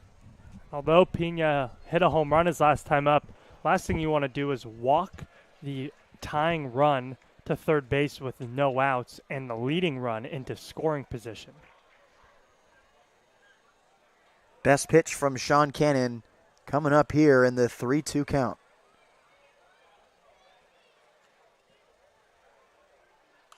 Fastball, and late on it is Pina. He fouls it up behind home plate and into the merchandise tent area at Sinsheimer. We'll do it again at 3 balls and 2 strikes. Sean Cannon trying to get out of the jam with no outs. Tying run at second. Go ahead run at first. Blues lead 2-1 over the Menlo Park Legends. I would say a must-win game for the Blues if they want that home field advantage in the wild card spot, as this one shoots out of the glove of Button Runners don't try to grab an extra 90. There's a walk to Tyler Pina. That loads the bases. And the tying run just 90 feet away for Vaskin Smith. And I told you between innings I had a good nugget, and I told you I was going to give it the good old announcer's jinx, even though we don't really believe in that here. No. But there goes the 18-inning streak of no walks allowed. Oh, man. So. Tough scene. So it's Vaskin Smith, 0 for 3, 2 ground ball outs. Bases loaded. And the first pitch to him is a fastball. He hits it hard into center field. Royal moving to his right. He'll make the running grab. Tagging from third is Young Goldberg. He'll score with ease. The throw comes into the infield. A sacrifice fly from Vaskin Smith ties the game at 2 apiece.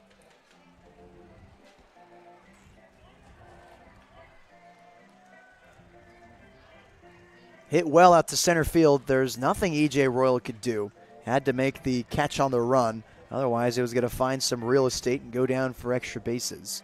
So now the manager for the Legends has a chat with the field umpire. And do you know what they could possibly be discussing, Ryan? They just called the runner at third out. At least that's what the base umpire that's talking to the manager signaled. I wonder if maybe he left early and they appealed, but I didn't see an appeal. I didn't either. I looked down at my book and didn't see any signal from the field umpire. Now he's pointing all over the place. Yeah. And, yeah, he's out. So it will just go down as a fly ball out from Vaskin Smith. The runner from third does not score. A base running blunder from Hayden Young Goldberg. I believe the runner from third still scores. It was just the runner on second base that tagged up to third that is being called out. I see. Yeah, so score is still 2-2. Still a sacrifice fly, but now one on. That was a double play for the Blues. Yeah. Just like that, 2 gone in this 6th inning. A confusing double play right there. As the first pitch to Emmett Finney is in there for a strike. A slider on the outside corner from Sean Cannon. I thought the whole argument was the runner at third. Obviously not, as leaving early on that tag was J.P. Avila, so he's out.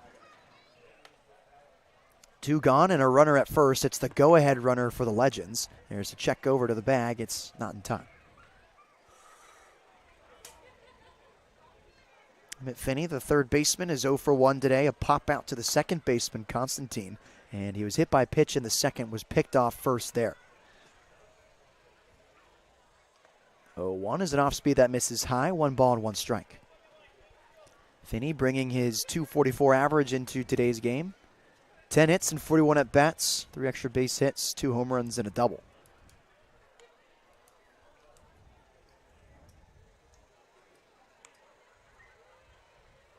Long hold from Sean Cannon as he slide steps home, and it's a big swing and a miss on that slider, low and outside. 1 ball and 2 strikes. One of his better pitches yet. He goes with the fastball high for the second pitch of the at-bat and then works a slider right off of it. A very good 2-pitch sequence there from Cannon, and now it really opens up any pitch in his arsenal. 1-2. It's a changeup missing downstairs. Evens the count at 2 balls and 2 strikes with 2 gone. 2-2 game in the top half of the 6th inning.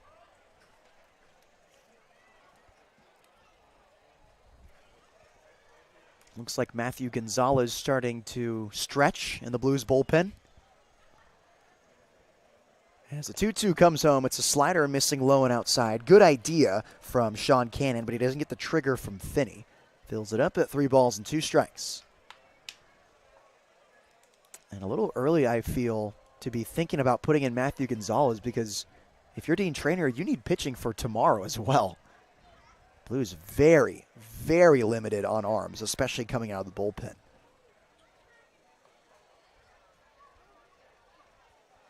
Long hold from Sean Cannon as the payoff pitch comes home, and it's a fastball missing outside for ball 4. So after 18 innings, walkless innings, there's 2 in the 6th.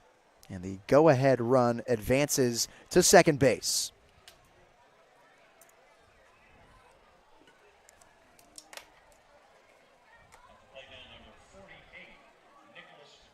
So now it's Nick Walsh, 0 for 2, a strikeout swinging, and a ground ball to the second baseman, Constantine. Switch hitter batting left-handed against the new pitcher, Sean Cannon, who is right-handed. Runners on first and second. Here's the first offering. It's hit on the ground and foul on the right side. No balls and 1 strike to Walsh. USF commit. Will be playing for the Dons next year. They have a turf field in San Francisco.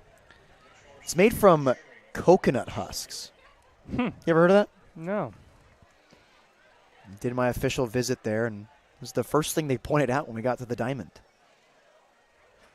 0-1, a changeup that swung on and missed for strike 2. My only real connection to San Francisco State is last summer when I was a broadcaster for the Stompers. We had a pair of twins who were both on the Dons, and in the second game of the season, they both hit grand slams in the same game. 0-2. Changeup, that one missing outside. Started on the outer black and broke away. Tried to get a fishing there from Nick Walsh. He holds up. 1 ball and 2 strikes. Good idea from Sean Cannon. That's crazy. It was a very fun game to call when you had either one of them was in the 3rd and the other in the 8th. It was a good game. What a story that is. Yeah. Look at second. Now 2. Cannon comes home on the 1-2. This one hit high in the air to right field. Hicksonbaugh still going back, and it is off the wall. Extra bases for Nick Walsh as the run from second scores, and the Legends have taken the lead. They try to backdoor to third, but the throw is not in time. 3-2 Menlo Park off the Nick Walsh RBI double. Scorched off the bat in right field. Hicksonbaugh never had a chance, regardless of how good that jump was playing at regular depth in right field and put a dent in that wood padding in right. Cannon up in the count, 1-2, just threw a fastball middle, and Walsh did not miss it. 98 miles an hour, traveled almost 360 feet off the center of the wall right behind Jake Hicksonbaugh. Yeah, that gap in right center is pretty big out there. 365 feet is the fencing where that ball hit. Now there's 2 runners in scoring position for the Legends, who have just taken the lead off the bat of Nick Walsh. And for Walsh, that's his 6th RBI of the summer and his 2nd double of 2024 with the Legends. So now it's Rowan Felch, who's having himself a day as well. A 2 for 2 afternoon with a double and a single. 1-0 is swung on and missed. Button loses control of that baseball, but the runners hold up. 1 ball and 1 strike to the UCI Anteater.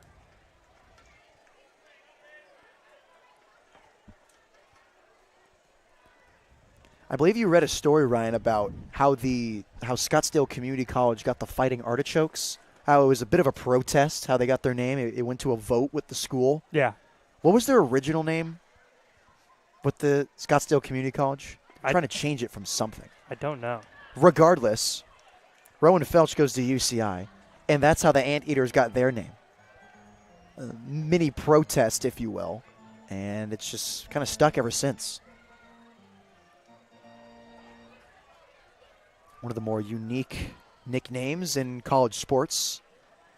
Here with the Legends with 2 runners on scoring position. Deep sigh from Sean Cannon as he kicks and deals on the 1-2. This one hit in the air opposite way. Witten fighting the sun, makes the grab on the hop, and the side is retired. But the Menlo Park Legends take the lead on the RBI double from Nick Walsh. They strand 2 runners on and get 2 hits. It's 3-2 Menlo Park heading to the home half of the 6th. For Ryan Giacomini, I'm Nate Mills on the Slow Blues Streaming Network.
Middle of the order due up for San Luis Obispo. It's Cooper Witten, Brendan Comerford, and Zach Tollerman in a game where the Blues now trail the Menlo Park Legends 3-2 at Sinsheimer Stadium. Nick Walsh took the lead for Menlo on the RBI double launched off the right field wall. So now Blues trailing by 1 to the last place team in the CCL North.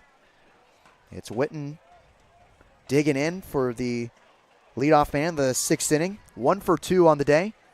A single in the 3rd. He was stranded at second there. And an RBI ground out in the 1st.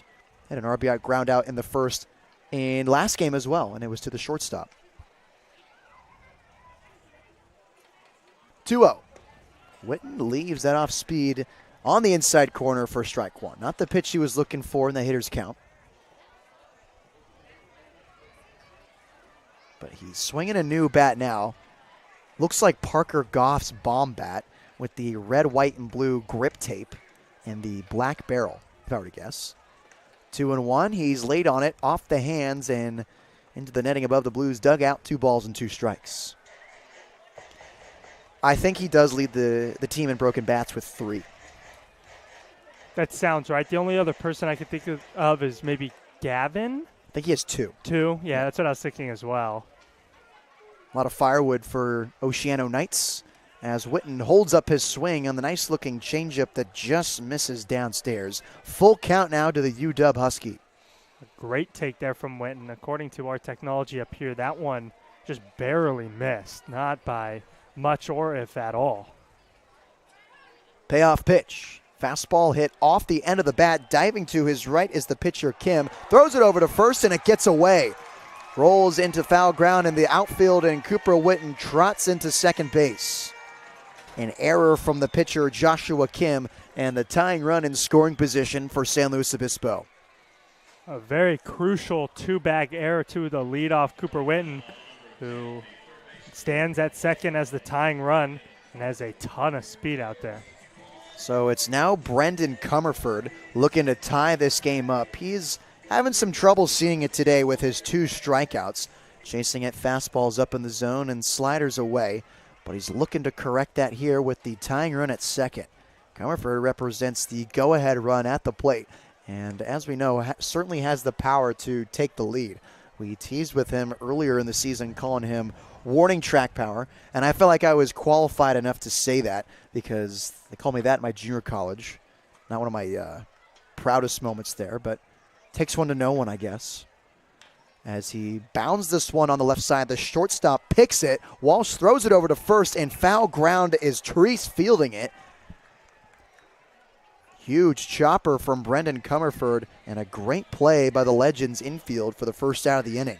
So Comerford absolutely bounded this one. Walsh with the lucky pick at short, threw it across his body.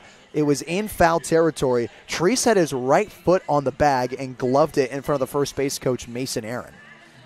Comerford grounding out to his cousin. That's right.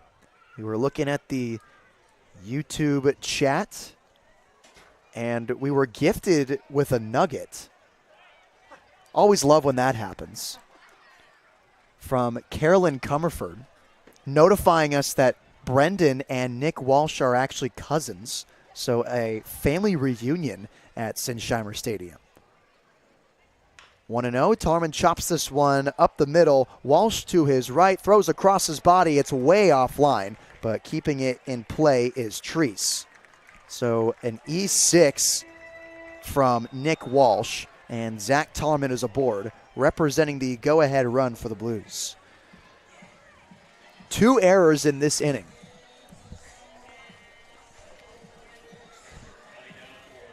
And it looks like they'll chalk it up as a infield base hit for Zach Tollerman. And I believe the reasoning on that from our official scorekeepers is that that ball was hit very hard on the ground back up the middle, and it was a tough play for Rowan Felch. And there was a chance Tollerman would have beat it out anyways had it been online.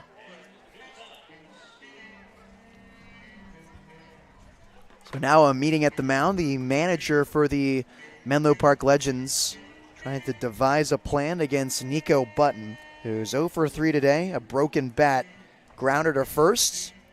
and a 4-3 put out in the fourth inning. Also probably talking about what they're going to do here with runners on the corners. If Zach Tollerman takes off, are they going to do a pump fake to second? Are they going to throw down, try to throw him out? What the game plan is here, especially with the speedy Cooper Witten at third. If Tollerman takes off for second and they throw down to second, I would not be surprised at all to see Witten try to take home and tie this game up. Yeah, and perhaps they're aware of the Cooper Witten speed, and that's what the whole conversation is about here. We'll see how it unfolds as Button digs up for the third time today. Gio Blanchette stands on deck. He's 0 for 2 this evening as well. First pitch is lined over the head of the first base coach, Mason Aaron, and foul. No balls and 1 strike. Go ahead run at first. Tying run 90 feet away for Nico. 1 gone in the bottom half of the 6th inning. Button leaves that fastball on the outside corner for strike 2. Nice pitch from Joshua Kim, just nibbling at that corner.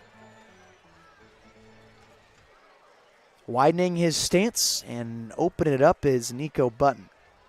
Throw to first, Tollerman's back standing. Not a very big lead for the San Jose State Spartan, as he just took a little shuffle back to the bag. Golden hour at Sinsheimer, as the sun is very orange. You can tell by the buildings out in left field.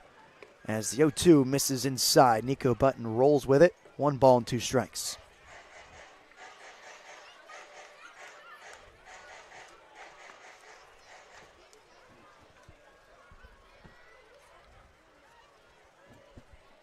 Josh Kim comes set, kicks and fires on the 1-2. Button goes the opposite way, a base hit. Blues tie the game on the Nico Button single. He's heading now to second base. The throw comes into third to get Tollerman. It's not in time. Blues tie the game off the barrel of Nico Button. A very good piece of hitting going the other way for Nico Button. Saw him in that at-bat pull a fastball foul, and that time he was able to throw the barrel out there and go the opposite way for his 4th double of the summer. Trying to get that slugging up. We talked about the slugging numbers earlier, and that's certainly one way to do it. Now 2 runners in scoring position for Gio Blanchette. The go-ahead run just 90 feet away for San Luis Obispo. Infield playing in with 1 out and 2 runners on. Blanchette swings and misses at the first pitch for strike 1.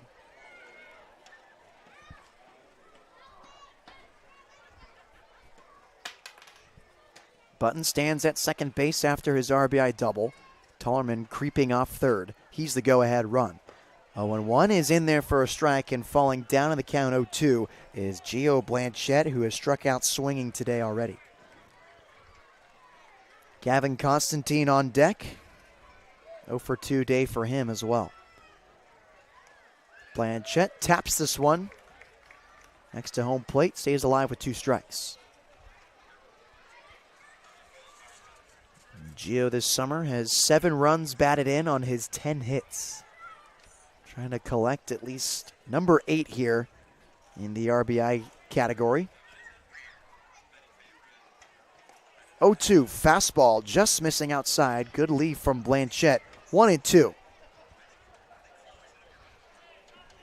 Fresno City College outfielder, former Gale from St. Mary's. Awaits the 1-2 offering from Josh Kim as he tries to put his Blues ahead. Swings and misses for strike 3. Gio Blanchette goes down on strikes for the 2nd time today, and there's 2 gone in the inning. Now it's up to Gavin Constantine, who has been struggling as of late, but a hit here would boost his confidence through the roof, as it most likely would result in 2 runs and give his team the lead. Yeah, if there was ever a time to break a slump, it would be in this situation, to give his Blues a lead, or at least get on base via a walk to give way to E.J. Royal, the leadoff man, who's 2 for 3 on the day. First pitch, it's off the hands. It's leaking into shallow center, but the shortstop Walsh has got it, and the side is retired. But the Blues tie the game off the RBI double from Nico Button. 1 error and 2 runners left on base. We'll head into the 7th inning, tied at 3. For Ryan Giacomini, I'm Nate Mills on the SLO Blues Streaming Network.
Seventh inning is brought to you by Studio Design Group Architects. You can find them at sdgarchitects.com. Studio Design Group Architects. For 40 years, they've designed buildings with one thing in mind: people. Blues tie the game off the bat of Nico Button in RBI double. It's now 3-3 entering the final third of this ball game. Cannon Treese, Ryson Ujimori, and Hayden Young Goldberg due up to face Sean Cannon. 1-0 to Cannon Treese. This is upstairs for ball 2. Treese today is 0 for 2. Pop out to center field and a fielder's choice. Matthew Gonzalez getting loose in the Blues bullpen as that pitch from Cannon is in there for a strike. Cannon on Cannon matchup. Cannon Treese, Sean Cannon. No relation.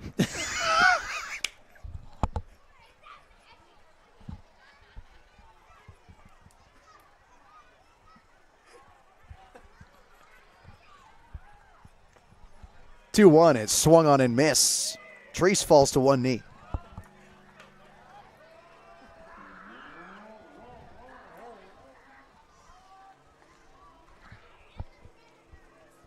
Two balls and 2 strikes. Fastball hit off the mound, picking it at short is Ardois. Nice play. Here's the throw on the run in time. Concentration from Sam Ardois through the roof on that play. He has been so much better defensively, as the whole Blues have been, but especially Ardois has really surprised me with how incredible he has been able to improve his defense over the course of the summer. Committed to the craft, one of the guys that show up first at the field to take some extra ground balls, paying off here at Sinsheimer against the Legends as the first pitch to Ryson Ujimori is taken for strike 1. Ujimori today is 0 for 2, grounded into a double play and grounded to first on the unassisted put out by Zach Tollerman. Here's the 0-1 from Sean Cannon. It's a fastball fouled straight back. No balls and 2 strikes quickly is Ryson Ujimori, the second baseman, batting ninth. And to go along the topic of errors, they have none today. They've had 4 in their last 3 games, but none of those 4 have resulted in runs. So they've been able to limit the damage when they do make errors. 0-2 just misses inside, not by much on that fastball. 1 ball and 2 strikes to Ujimori.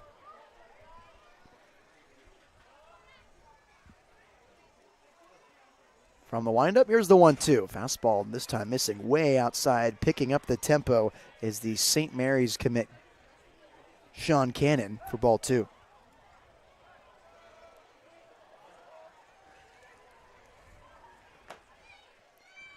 Two and 2. Off speed, this one misses high. Fills it up at 3 balls and 2 strikes. Not a lot of command on those past 3 pitches. Just seemed like he didn't know where they were going to go.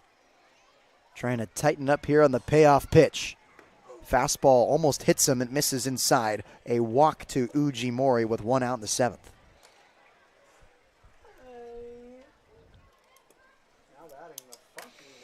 So now a runner on first. That's the go-ahead run for Menlo Park. And it's the leadoff man, Hayden Young Goldberg, who's having himself a day, a 2 for 3 afternoon with 2 stolen bases and 2 singles. He's been stranded in scoring position both times he's been on base. Short lead for Ujimori at first. As the first pitch comes home, it's a fastball swung on and missed. Young Goldberg wearing the hot pink and white batting gloves with the green tops for Menlo Park. They're wearing the gray pants, Menlo Park or Legends, scriptured in white across the chest. Throw to first is not in time. Supplementing the forest green and gold with the hot pink.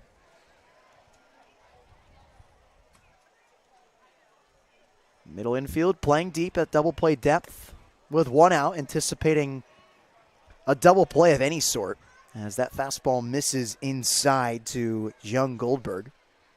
And a double play would be huge. You get out of this inning on 1 ground ball, and you get your bats back up there who showed some life in the bottom half of the 6th.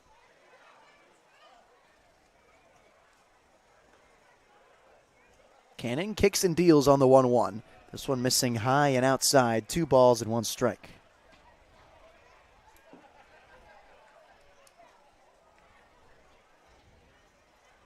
Left-handed hitting leadoff man and DH today for Menlo Park with the go-ahead runner at first.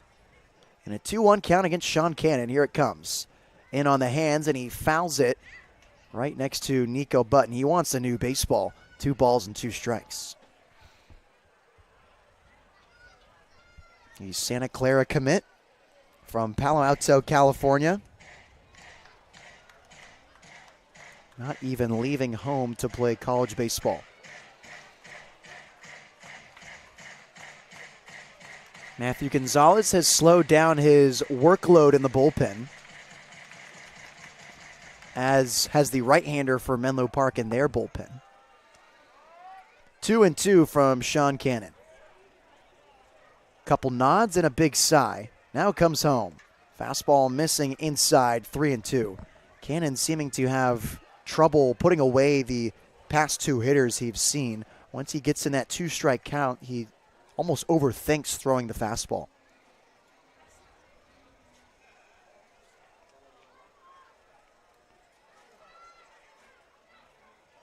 Cannon on the payoff pitch. This one missing high and outside, and that's a walk to Hayden Jung Goldberg. Back-to-back ones in the 7th inning. And the infield will come in, but I think if you're Dean Trainer or any of the coaches in the Blues or dugout, you got to go out there, talk to your reliever, and just calm him down a little bit.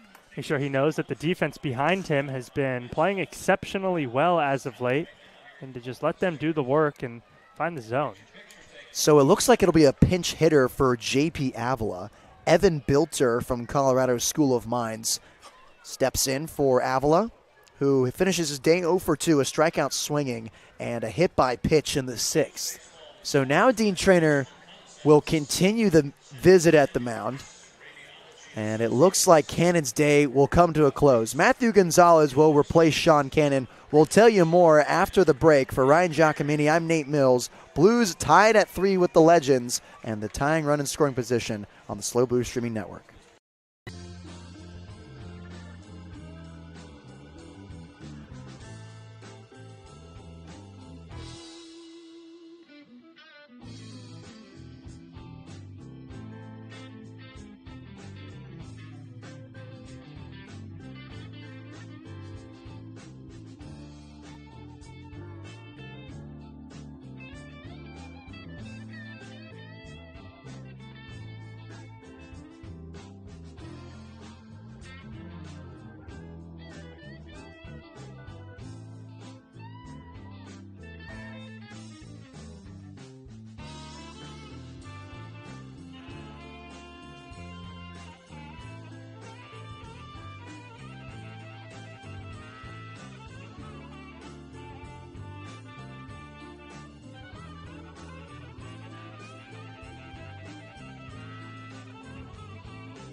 New pitcher for the Blues, it's Matthew Gonzalez replacing Sean Cannon. Gonzalez inheriting 2 runners on. One of them is at second base, representing the go-ahead run for the Menlo Park Legends. As Gonzo kicks and fires on the first pitch to the pinch hitter, Evan Bilter, who replaces J.P. Avila here in the 7th inning.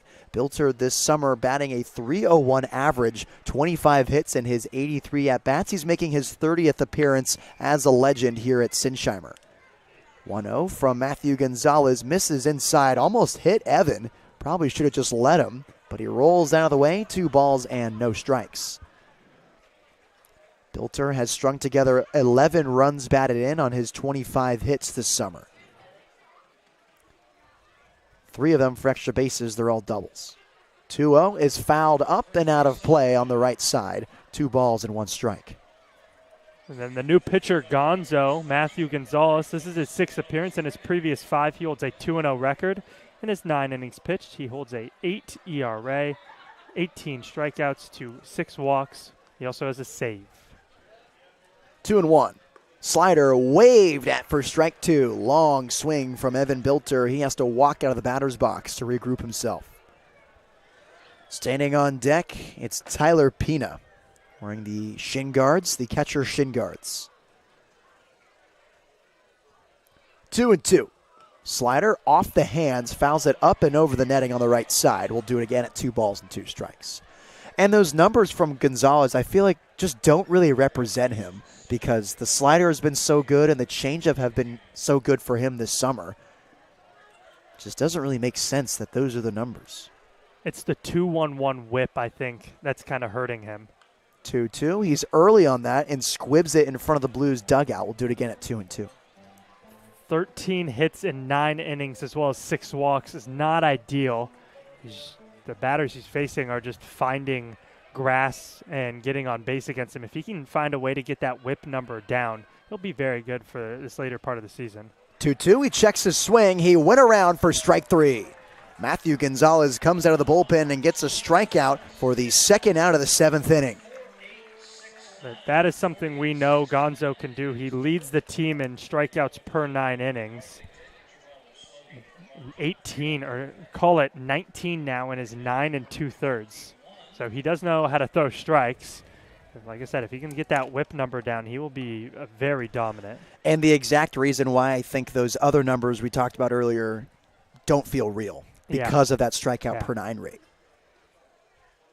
So now it's Tyler Pina, the catcher, who flares this one on the left side. Shortstop Ardois makes the leaping grab, and the side is retired. Nice play from Sam Ardois, who has the late season Gold Glove Award in my book. The Menlo Park Legends get nothing on no hits, no errors, and 2 left on base. We'll head into the bottom half of the 7th. Tied at 3, it's time to stretch at Sinsheimer. For Ryan Giacomini, I'm Nate Mills on the Slow Blues Streaming Network.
Leadoff man E.J. Royal leads things off in the bottom half of the 7th inning.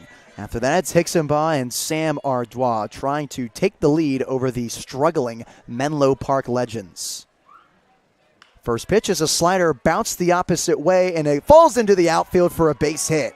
Diving attempt from Ujimori is not enough as E.J. Royal collects his 3rd knock of the day.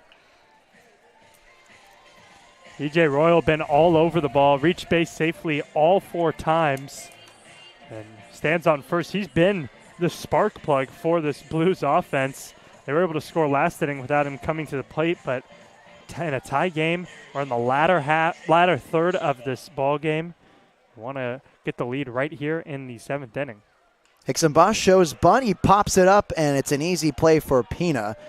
A pop-out bunt from Jake Hicksonbaugh, who collects his thoughts in the box and walks back into the dugout holding the barrel.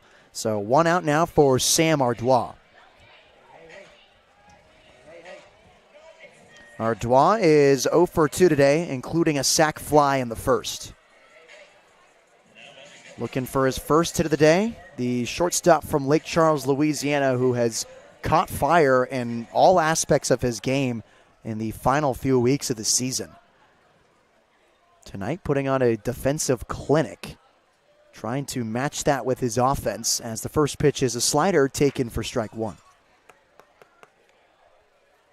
Game tied at 3. The go-ahead run is named E.J. Royal. Lights on at Sinsheimer Stadium as the twilight sky comes into effect. Ardois checks his swing on the off-speed that he thought missed below the zone. Just nibbled at the bottom half for strike 2. Tough pitch for Sammy. Cooper Witten stands on deck. 0-2 count to Sam Ardois, 1 gone and a runner on first. Time is called by Ardois at home plate. Outfield on the left side playing shallow against Ardois. Right fielder Felch playing at regular depth.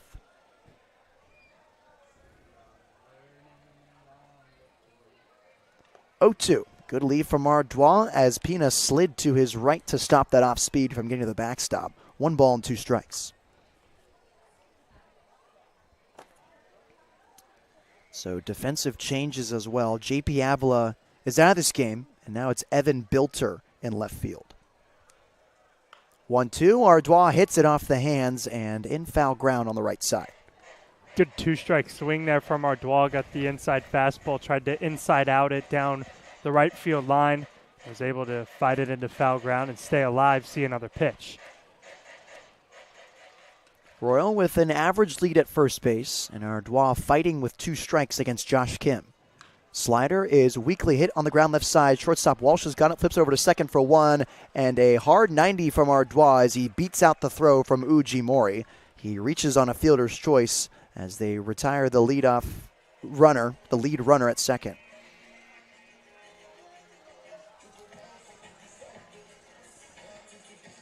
So Sam Ardois at first base now after reaching on fielder's choice, and now it's Cooper Witten. 1 for 3 today, an RBI ground out, a single. He reached on error in the 6th and came around to score off the bat of Nico Button. And the Blues have made the free ones hurt for Menlo Park today, as this one misses outside, 1 ball, no strikes. All 3 runs that have scored for the Blues, 2 of them reached base on error, and 1 of them reached on a walk. That's exactly what you're supposed to do when you get an opportunity like that and a free runner on base. Royal takes off towards second. Here's Pina from his knees. The throw is short. The head first slide from Royal is in time. The go-ahead runner at second base for the Blues. Ardois, check that. Ardois a little aggressive there on the base pass with 2 outs, and he records his 8th stolen base of the summer. So now it's up to Cooper Witten in a 1-1 count. He calls time. And now the catcher, Pina, will have a chat with Josh Kim. Let's take a look around the CCL, some scores. A lot of games in today. The Crawdads and the Merchants are playing right now in the bottom of the 8th at the College of Alameda. The Crawdads lead 3-0. In the bottom of the 6th at Jackie Robinson Memorial Field, the Saints lead the Riptide 8-3. Bottom of the 6th at the MLB Urban Youth Academy, the Conejo Oaks lead the Academy Barons 12-3. It shows how impressive that game on Sunday from the Blues were, holding the Oaks to 0 runs. Mm-hmm. Cooper Witten checks his swing. He's in a 2-1 count now on the ball. It misses downstairs. The Seagulls are beating the Stompers 2-1, a big game whether those Blues are going to host a playoff game or go on the road. And then the Pirates and the Sunrays are in the middle of a game right now. No score there. 2-1 to Cooper Witten. Sam Ardois just stole second base. Witten hits it softly on the ground. Right side, it's through for a base hit. Ardois gets the windmill. He's coming around to score. The throw is not in time. RBI single for Witten as the ball gets away, and he can jog into second base. Cooper Witten comes up big for the Blues with the soft base hit through the other way and then gets to second base on the throw. Ardois put on the wheels and came around and scored. It was too short going to home, and the catcher Pina bobbled it. That bought time for Cooper Witten to advance to second base. So the Blues take the lead on the RBI single from Cooper Witten. And now the manager for the Menlo Park Legends will go to his bullpen. Josh Kim's day is done after giving up the go-ahead single for the Blues, and we'll introduce you the new pitcher after the break. Stay with us. The Blues just took the lead 4-3 over the Legends. For Ryan Giacomini, I'm Nate Mills on the SLO Blues Streaming Network.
New pitcher for Menlo Park, a left-hander coming out of the bullpen For the Legends, it's Hunter Haynes, left-handed pitcher committed to San Jose State, a JUCO bandit from Hartnell College, where last season in 24 innings pitched, he had a 12.38 earned run average, 27 strikeouts in those 24 innings. Has taken off towards third is Cooper Witten, chopping his feet at the bag, and a stolen base for the Husky.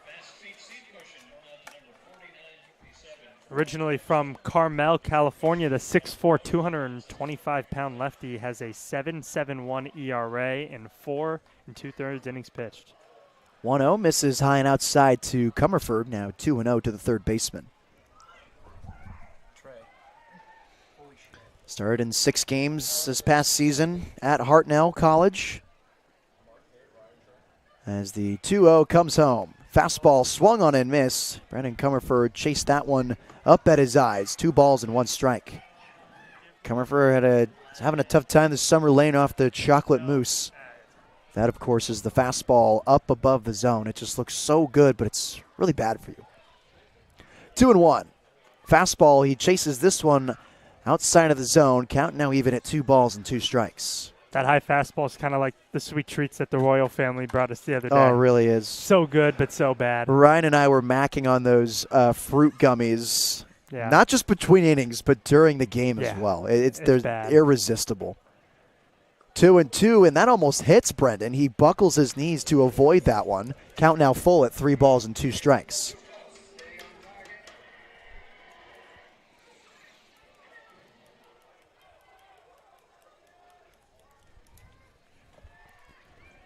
Payoff pitch from Hunter Haynes. Fastball misses inside, and there's a walk to Comerford. Felt good about that one. An assertive bat throw to the on-deck circle, and now runners at the corners for the Blues. Probably just feels good to get on base after striking out twice and grounding out in this ball game. Brendan Comerford was down in the count 1-2 and was able to work a walk. Has to feel good for the confidence for Comerford. Yeah, I was struggling to see pitches well today with 2 strikeouts swinging and a ground ball to the third baseman Walsh.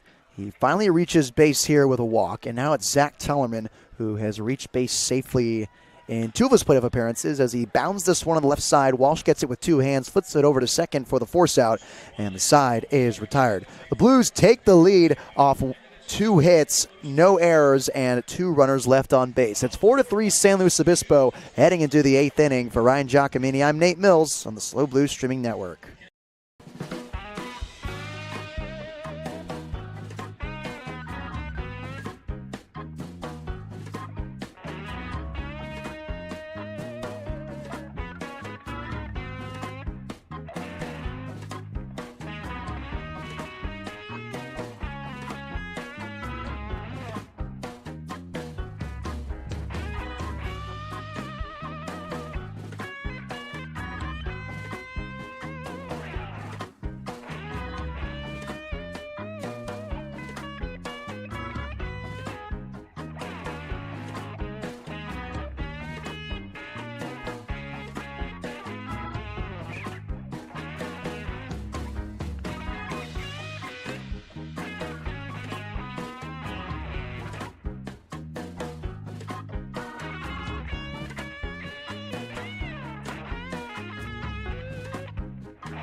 Melvin just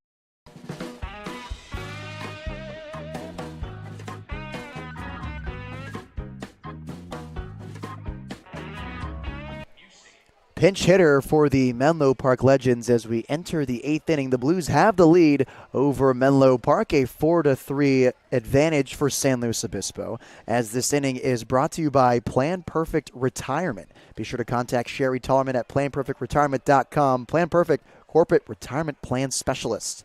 Soft grounder right back to the pitcher and Matthew Gonzalez, and there's the first out of the inning. Vaskin Smith was just pinch hit for by Logan Musey, the Henderson, Nevada native from Brown University. So a quick out for Gonzo as there's one gone in the 8th. So now it's Emmett Finney. He's 0 for 1 on the day. With a hit by pitch and a walk, he was picked off at second base. First pitch is a fastball missing inside, 1-0 to Finney. And more on Logan Musey. He and Sebastian Lopez, who is on the Blues, are best friends. Fastball misses inside, 2 balls and no strikes.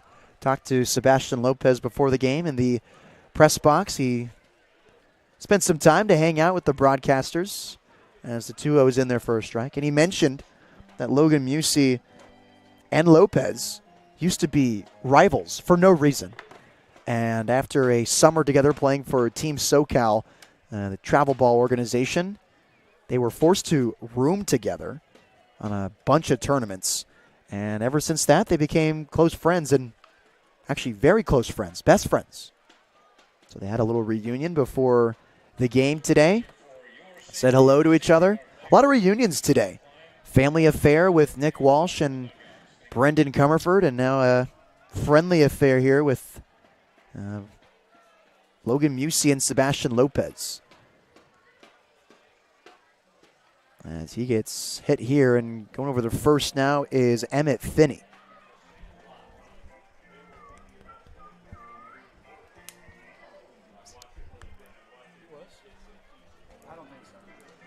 So now it's Nick Walsh, who's 1 for 3 on the day. He has an RBI double back in the 6th.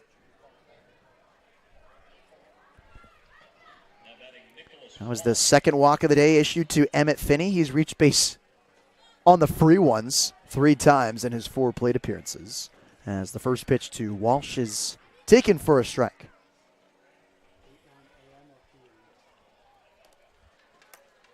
Very short lead at first base for Finney as he represents the tying run. Gonzo comes home and gets a big swing and a miss on that changeup. 1 ball and 1 strike.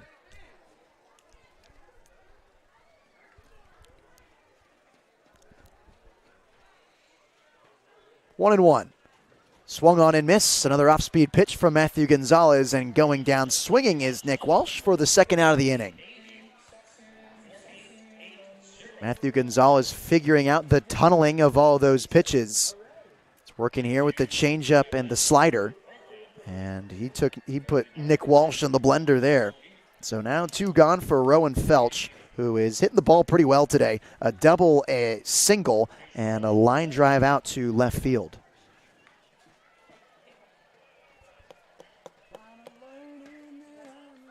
First pitch is in there for a strike to Felch. Felch, the anteater from UCI, entering today's game with a .239 batting average. Hit hard on the right side. It's through for a base hit. Nestling that one into the outfield is Rowan Felch as the runner from first heads all the way to third. Tying run just 90 feet away after the swing from Rowan Felch. That's his 3rd knock of the day. Just goes to show how important it is not to walk batters now. That free 90 you gave up is the tying run standing on third base. So now Matthew Gonzalez has Kanan Treese to deal with as he's just given up the 7th hit of the day. 3rd one to Rowan Felch, who's having himself an evening. Gonzo nods, now kicks and fires. First pitch is in there for a strike. Treese today, a pop out to center. Reached on fielder's choice in the 5th and grounded out to Ardois at short.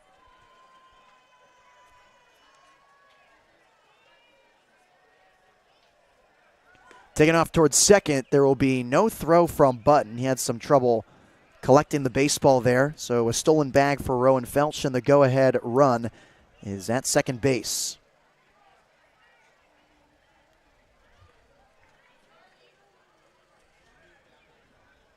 Gonzo on the 1-1 count. Slider, swing and a miss for strike 2. Matthew a pitch away from getting out of this jam and maintaining this lead for his Blues. Top of the 8th at Sinsheimer. Blues up 4-3 over the Menlo Park Legends. Gonzo takes a peek at second. Inside move, no one's there. Outfield playing deep against Treese. First baseman with 2 extra base hits and 16 hits this summer. 1-2, hits off the shin of Button. Runners stay at their bags. Now 2 balls and 2 strikes to Treese. Gonzo still trying to figure out what that out pitch is. Hasn't been consistent across the board for these Legends hitters. For one guy, it'll be the right-on-right changeup. For another, it's the slider out in the zone. And clearly for Treese, it's not the slider out in the zone because Gonzo has tested that spot many times and hasn't generated a swing and miss yet. Treese widens his stance and bends his knees on the 2-2. This is a fastball, misses low. Button having some trouble behind the dish today. 3 balls and 2 strikes. Been pretty consistent as a backstop for the Blues all summer. But first game back after the concussion. A lot of gloves popping out of the mitt. Having trouble keeping them in front as well. Full count to Cannon Treese. Payoff pitch. Fastball swung on and missed. Strike 3. Matthew Gonzalez escapes the jam. No runs on a hit, no errors, 2 runners left on base. Blues maintain the lead, 4-3 over the Menlo Park Legends. We'll head to the bottom half of the 8th. For Ryan Giacomini, I'm Nate Mills on the SLO Blues Streaming Network.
Nico Button leads things off in the bottom half of the 8th inning. It's the bottom 3 in this Blues order. Button, Blanchette, and Constantine due up to face Hunter Haynes, who came into this game. And the first pitch misses high to Nico.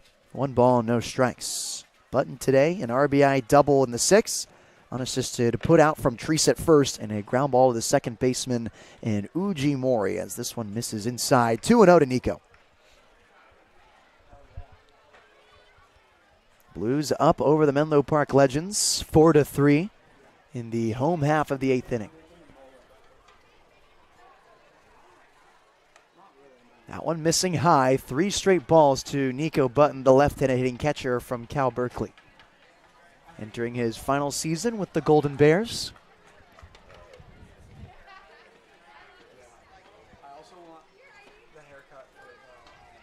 3-0. That one is in there for a strike. Scraping the outside corner with that fastball is Hunter Hands. 3-1.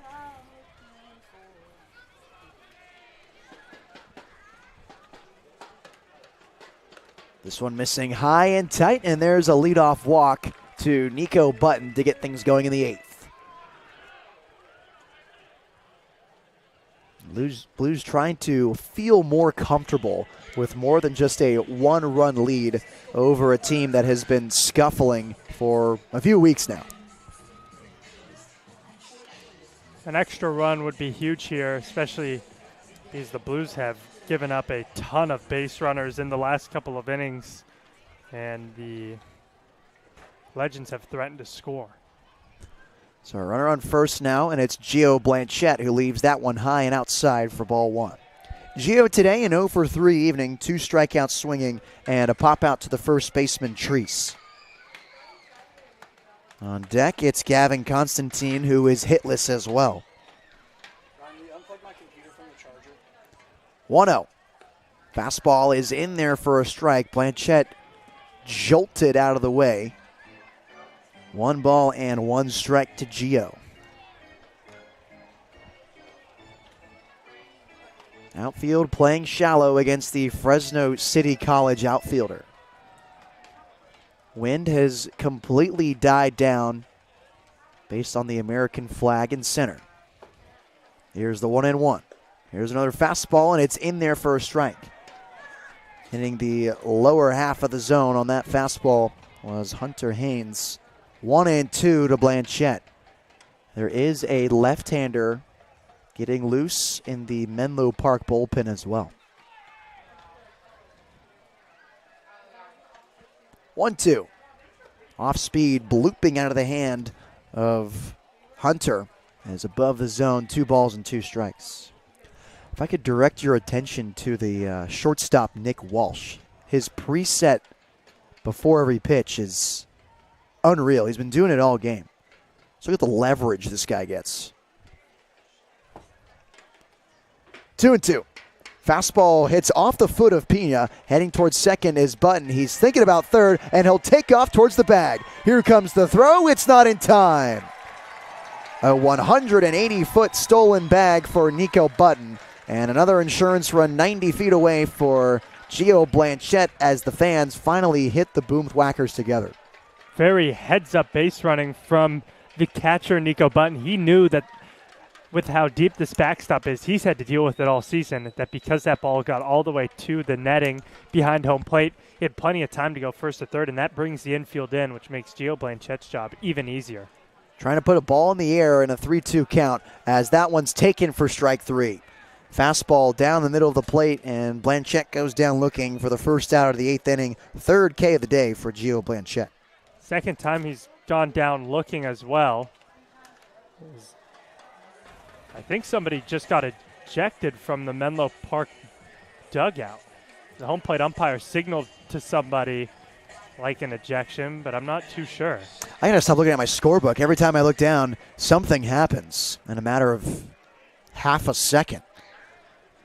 So we'll let you know if we see a green jersey walking up the steps out of the dugout. But for now, it's Constantine who's first pitch swinging. He bloops this one in foul ground on the right side. The first baseman, Treese, can't find it. He falls to his knees as Constantine fouls this one off to the right.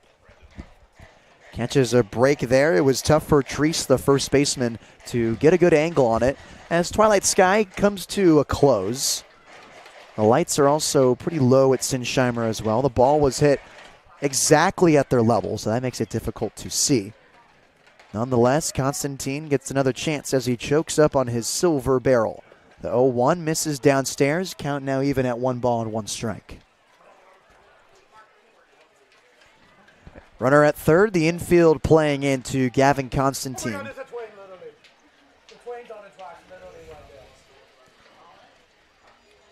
1-1 to Constantine. There's a fastball that's in there for a strike, just nibbling at the top half of the zone. 1 ball and 2 strikes. The game just concluded, and Sonoma took a 2-1 loss to the Seagulls, which means the Blues, if they were to win this game, would be a full 2 games ahead of the Stompers. Constantine flares this one on the right side again. Treese with another opportunity, makes the falling grab, tagging from third is Button. Here's the throw coming home, it's offline. Nico Button is hyped going into the dugout as the Blues take a 5-3 lead. Just absolute great heads-up base running for the Blues. They've now scored all 5 of their runs by getting on base via an error or a walk, some sort of error made by the other team that gives the Blues free bases. Button there walks, 180-foot wild pitch, and then a sack fly, a sack pop-up. Yeah. I mean, that ball barely left the infield. I was just thinking about that writing in my scorebook. I'm like, yeah, this is technically a sacrifice fly. It will go down as SF in my book, and the Blues extend their lead 5-3 over Menlo Park, and now it's the leadoff man, E.J. Royal, who is having the best offensive day of anyone in the roster for the Blues, as the first pitch misses low for ball 1. EJ is 3 for 4, 2 singles, a double, and reached on error in the first. He came around to score one of the 5 runs there. EJ was hitless in the last game, but before that, he had another 3-hit game. 1-0, that one misses way upstairs. 2 balls and no strikes. In the attic, if you will. That's where it missed. And that's not even chocolate mousse at that point. That's like a chocolate giraffe. Because it might even be too high to a giraffe if he was standing in the box. This one in there for a strike. 2-1 to E.J. Royal. Glad that got such a good kick out of you. That's good. On many levels. Softly hit on the right side, falling fast, and it falls for a base hit. Another bloop single for E.J. Royal as he stands on first and stands on business with 2 outs in the 8th. Not all that hard hit, 81 miles an hour, but it gets down. A 4-hit game for E.J.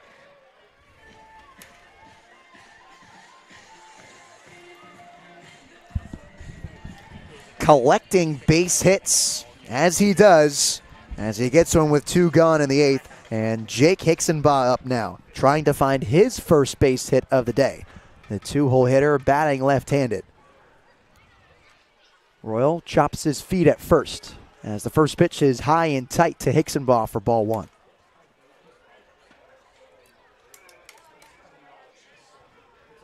Hicksenbaugh 0 for 3, a fly out to center, grounder to second, and a pop bunt to Pina, the catcher. 1-0. Almost hits Jake Hicksenbaugh. He has to duck underneath that curveball that was destined for his right ear. 2 balls and no strikes.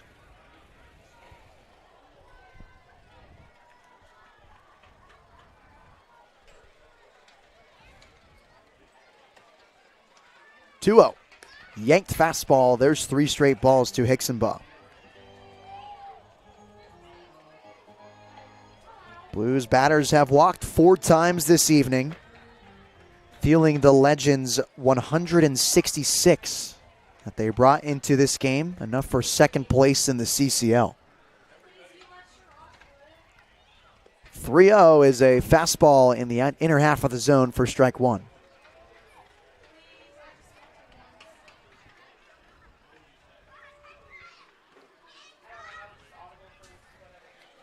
Pitching to the page, number 3-1. 29. This one missing way outside, and there's a walk to Jake Hicksenbaugh. That's Jake's second walk of the day, and it keeps things alive in the 8th inning as the manager for the Menlo Park Legends comes out again, and he will go to his bullpen once more as we're here in the 8th, and the Blues lead 5-3 over the Menlo Park Legends. We'll introduce to you the new pitcher coming up next. For Ryan Giacomini, I'm Nate Mills on the SLO Blues Streaming Network.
SOW is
New pitcher for the Menlo Park Legends. Hunter Haynes' day is done. It's Robbie Souter, the left-handed pitcher from Stevenson Ranch and from Bellarmine University.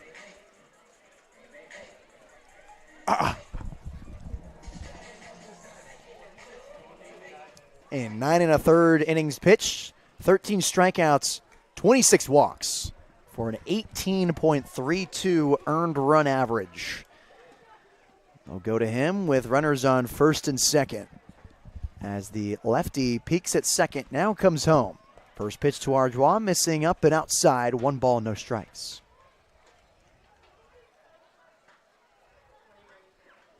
Last game, he made an appearance. It was against the California Tigers in their 17-2 loss. He went an inning and a third there, surrendered 4 earned runs. As this slider misses inside to Ardois, 2 balls and no strikes. 5 walks, 1 strikeout in 10 batters faced. Guy has had some struggles figuring out the zone.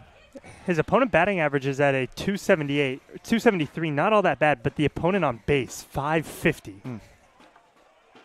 2-0, runners go, and Ardois fouls it straight back. They'll have to retreat to their regular stations.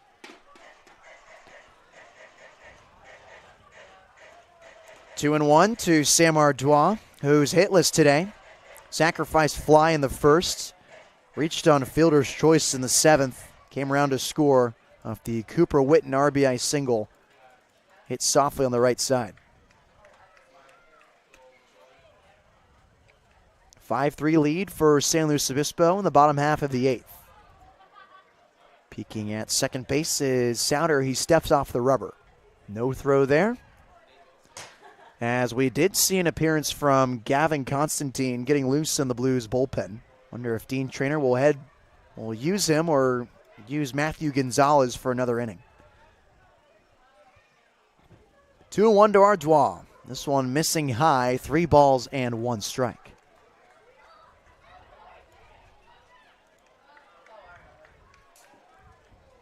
Blues just trying to add some more insurance runs, scrape out a win here against the Legends and really solidify that number 2 spot in the CCL North.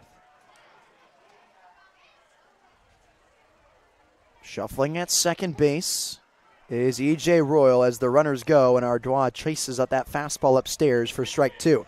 Double steal for the Blues, and 2 runners in scoring position. I believe that now gives E.J. Royal the lead for steals on the roster. First time all season. Don't look now. Could be wrong. Let me double check there. It ties him. There we go. Ties him with Jake Hicksenbaugh.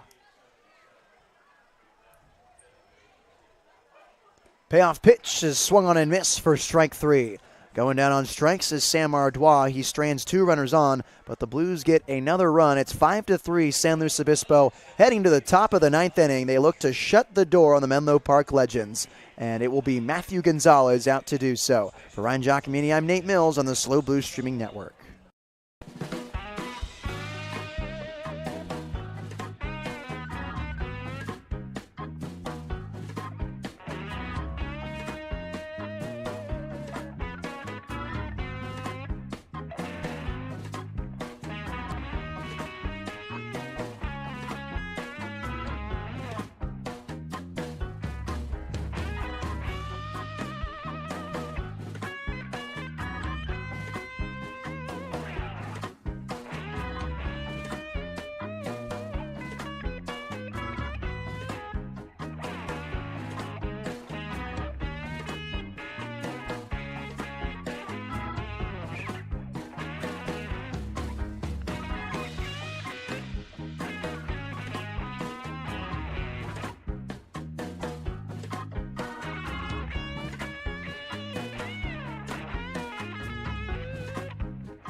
Top of the 9th, and the Legends trail by 2 to the SLO Blues as Matthew Gonzalez heads out there to face Ryson Ujimori, the 9-hitter for Menlo Park, as the first pitch misses outside for ball 1.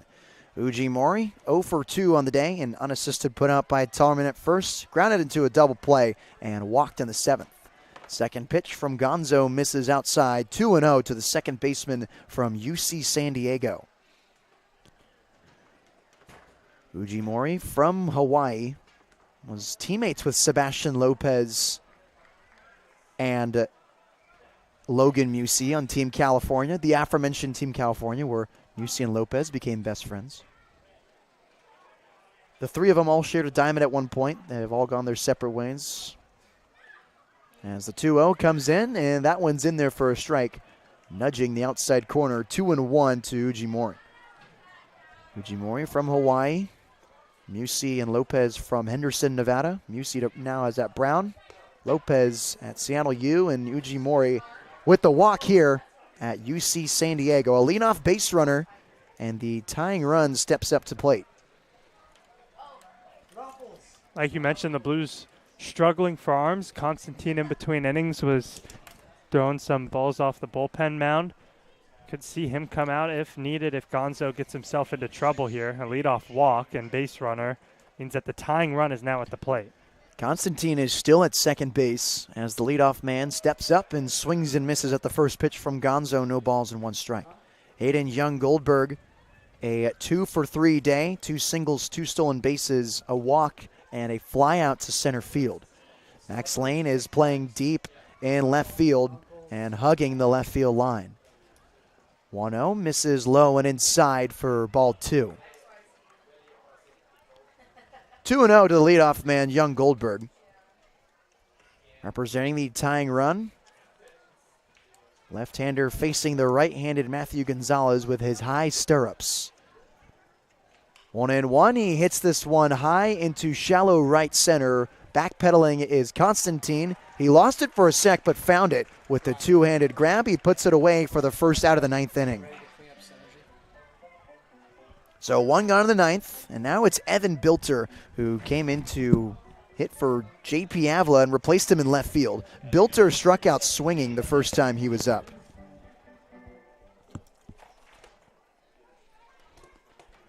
Runner on first, Evan twitching in the right-handed batter's box. First pitch to him is downstairs, 1 ball, no strikes. Bilter, the two-way player from Pleasanton, California. Had some fun this past season with the ore diggers at the Colorado School of Mines as he bloops this one into shallow right. Constantine with the rangy play makes it into shallow right field, and there's 2 gone in the 9th inning. Back-to-back pop-outs to the second baseman, and there's 2 away. That play might not look all that difficult, a pretty routine pop-out, one might say, but with the twilight sky, the bright LED lights shining down on the field, things are very tough for Constantine to make that play, especially on the move. So now it's the teammate of Evan Bilter at Mines. It's Tyler Pina, who launched a home run down the right field line in the 4th inning. That's the only hit he has today, a 1-for-3 day other than that. Holds up his swing on the changeup, missing low. Button couldn't find it. Recovers it. 1 ball, no strikes. That was Pina's first home run of the summer. Only his second extra base hit. His second hit in total, actually.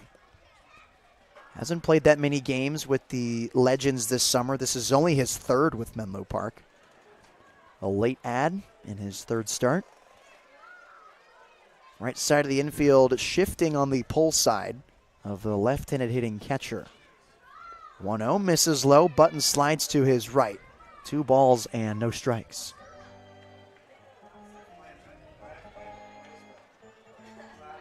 Blues just an out away from sealing the deal over the Menlo Park Legends and increasing their winning streak to 6 games.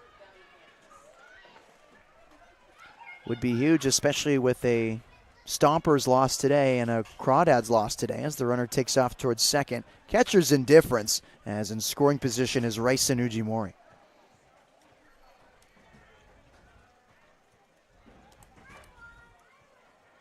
Three straight balls to the catcher batting left-handed.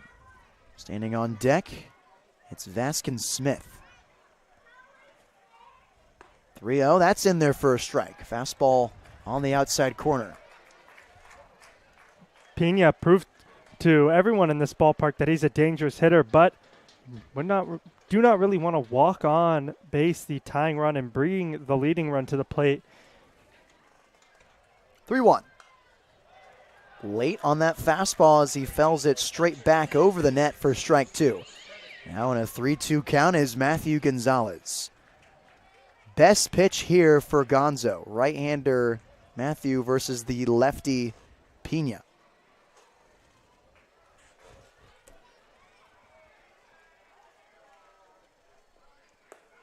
Fastball missing high for ball 4. And now the tying run on base for Menlo Park. And it actually looks like there will be a pinch hitter for Vaskin Smith. Or that's Logan Musey. He came into this game in the 8th. A ground ball back to the pitcher is what he did in his last at-bat. Now he looks to come through for his Legends here. He's going to have a little bit of an advantage on Gonzo, even though he grounded back to him in the 8th. He faced him already, which means that he's seen some of his pitches, seen his arm slots. He's going to know a little bit more about him than if you had a fresh reliever out there. Right side of the infield wide open as the first pitch misses low and outside for ball 1.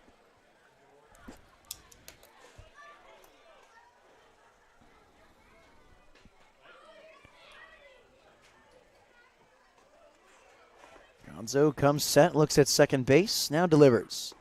This one in there for a strike. Fastball on the outside corner. It's 1 ball and 1 strike to Logan Musey. Musey trying to make this one interesting in the top half of the 9th, trailing by 2 to the SLO Blues. 1-1. It's a half swing, slow roller to third. Comerford's got it on the run. The throw in time. That's the ball game. The Blues take the 5-3 victory over the Menlo Park Legends. Their winning streak grows to 6 games as they maintain sole possession of second place in the CCL North.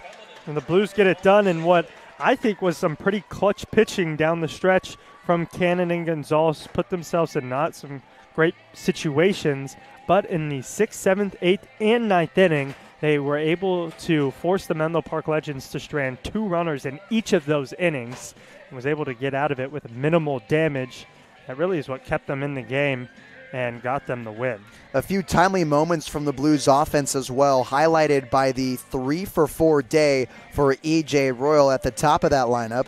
Can't go without mentioning the RBI single and the RBI double from Nico Button. It was really all parties involved with this win. You can't really direct it towards one guy. Just a good team win for San Luis Obispo as they look to play the Legends tomorrow evening as well. And the biggest thing that I love about this ball game, 0 errors. They had 4 in the previous 3 games, which isn't that bad of a number, but it's something they've struggled with since about the midway point of this season. Today, they're able to keep that number to 0, and they were still able to flash the leather. They had a ton of great defensive plays. Maybe that double play in the second inning, or not in the second inning, sorry. The double play where Sam Ardois was spinning around at second base, or even the couple of pop-outs and the ground out there from Constantine and Comerford, all very good plays. Blues made the plays you're supposed to make, and then some. Some nice defensive showing for the Blues another night. And I want to shout out to Sam Ardois, who has just turned his entire season around within these past few games. He has indeed. Today, a 0 for 4 day, but the sac fly in the first inning got the Blues on the board and really gave them momentum going into this game. Cooper Witten followed with a ground out, and his defense has been spectacular. He had struggled a lot, especially at shortstop where he had 4 errors at that position. And recently he has been pretty locked in. He had 1 on Friday, but they were able to get out of that inning unscathed. And then today, no errors, obviously, as the Blues finish with none. Final of this game, 5-3, the SLO Blues defeat the Menlo Park Legends. It took them 3 hours and 6 minutes in front of 1,131 fans at Sinsheimer Stadium. We'll be back tomorrow at 6 p.m. on the SLO Blues streaming network to call the balls and strikes against the Menlo Park Legends once again.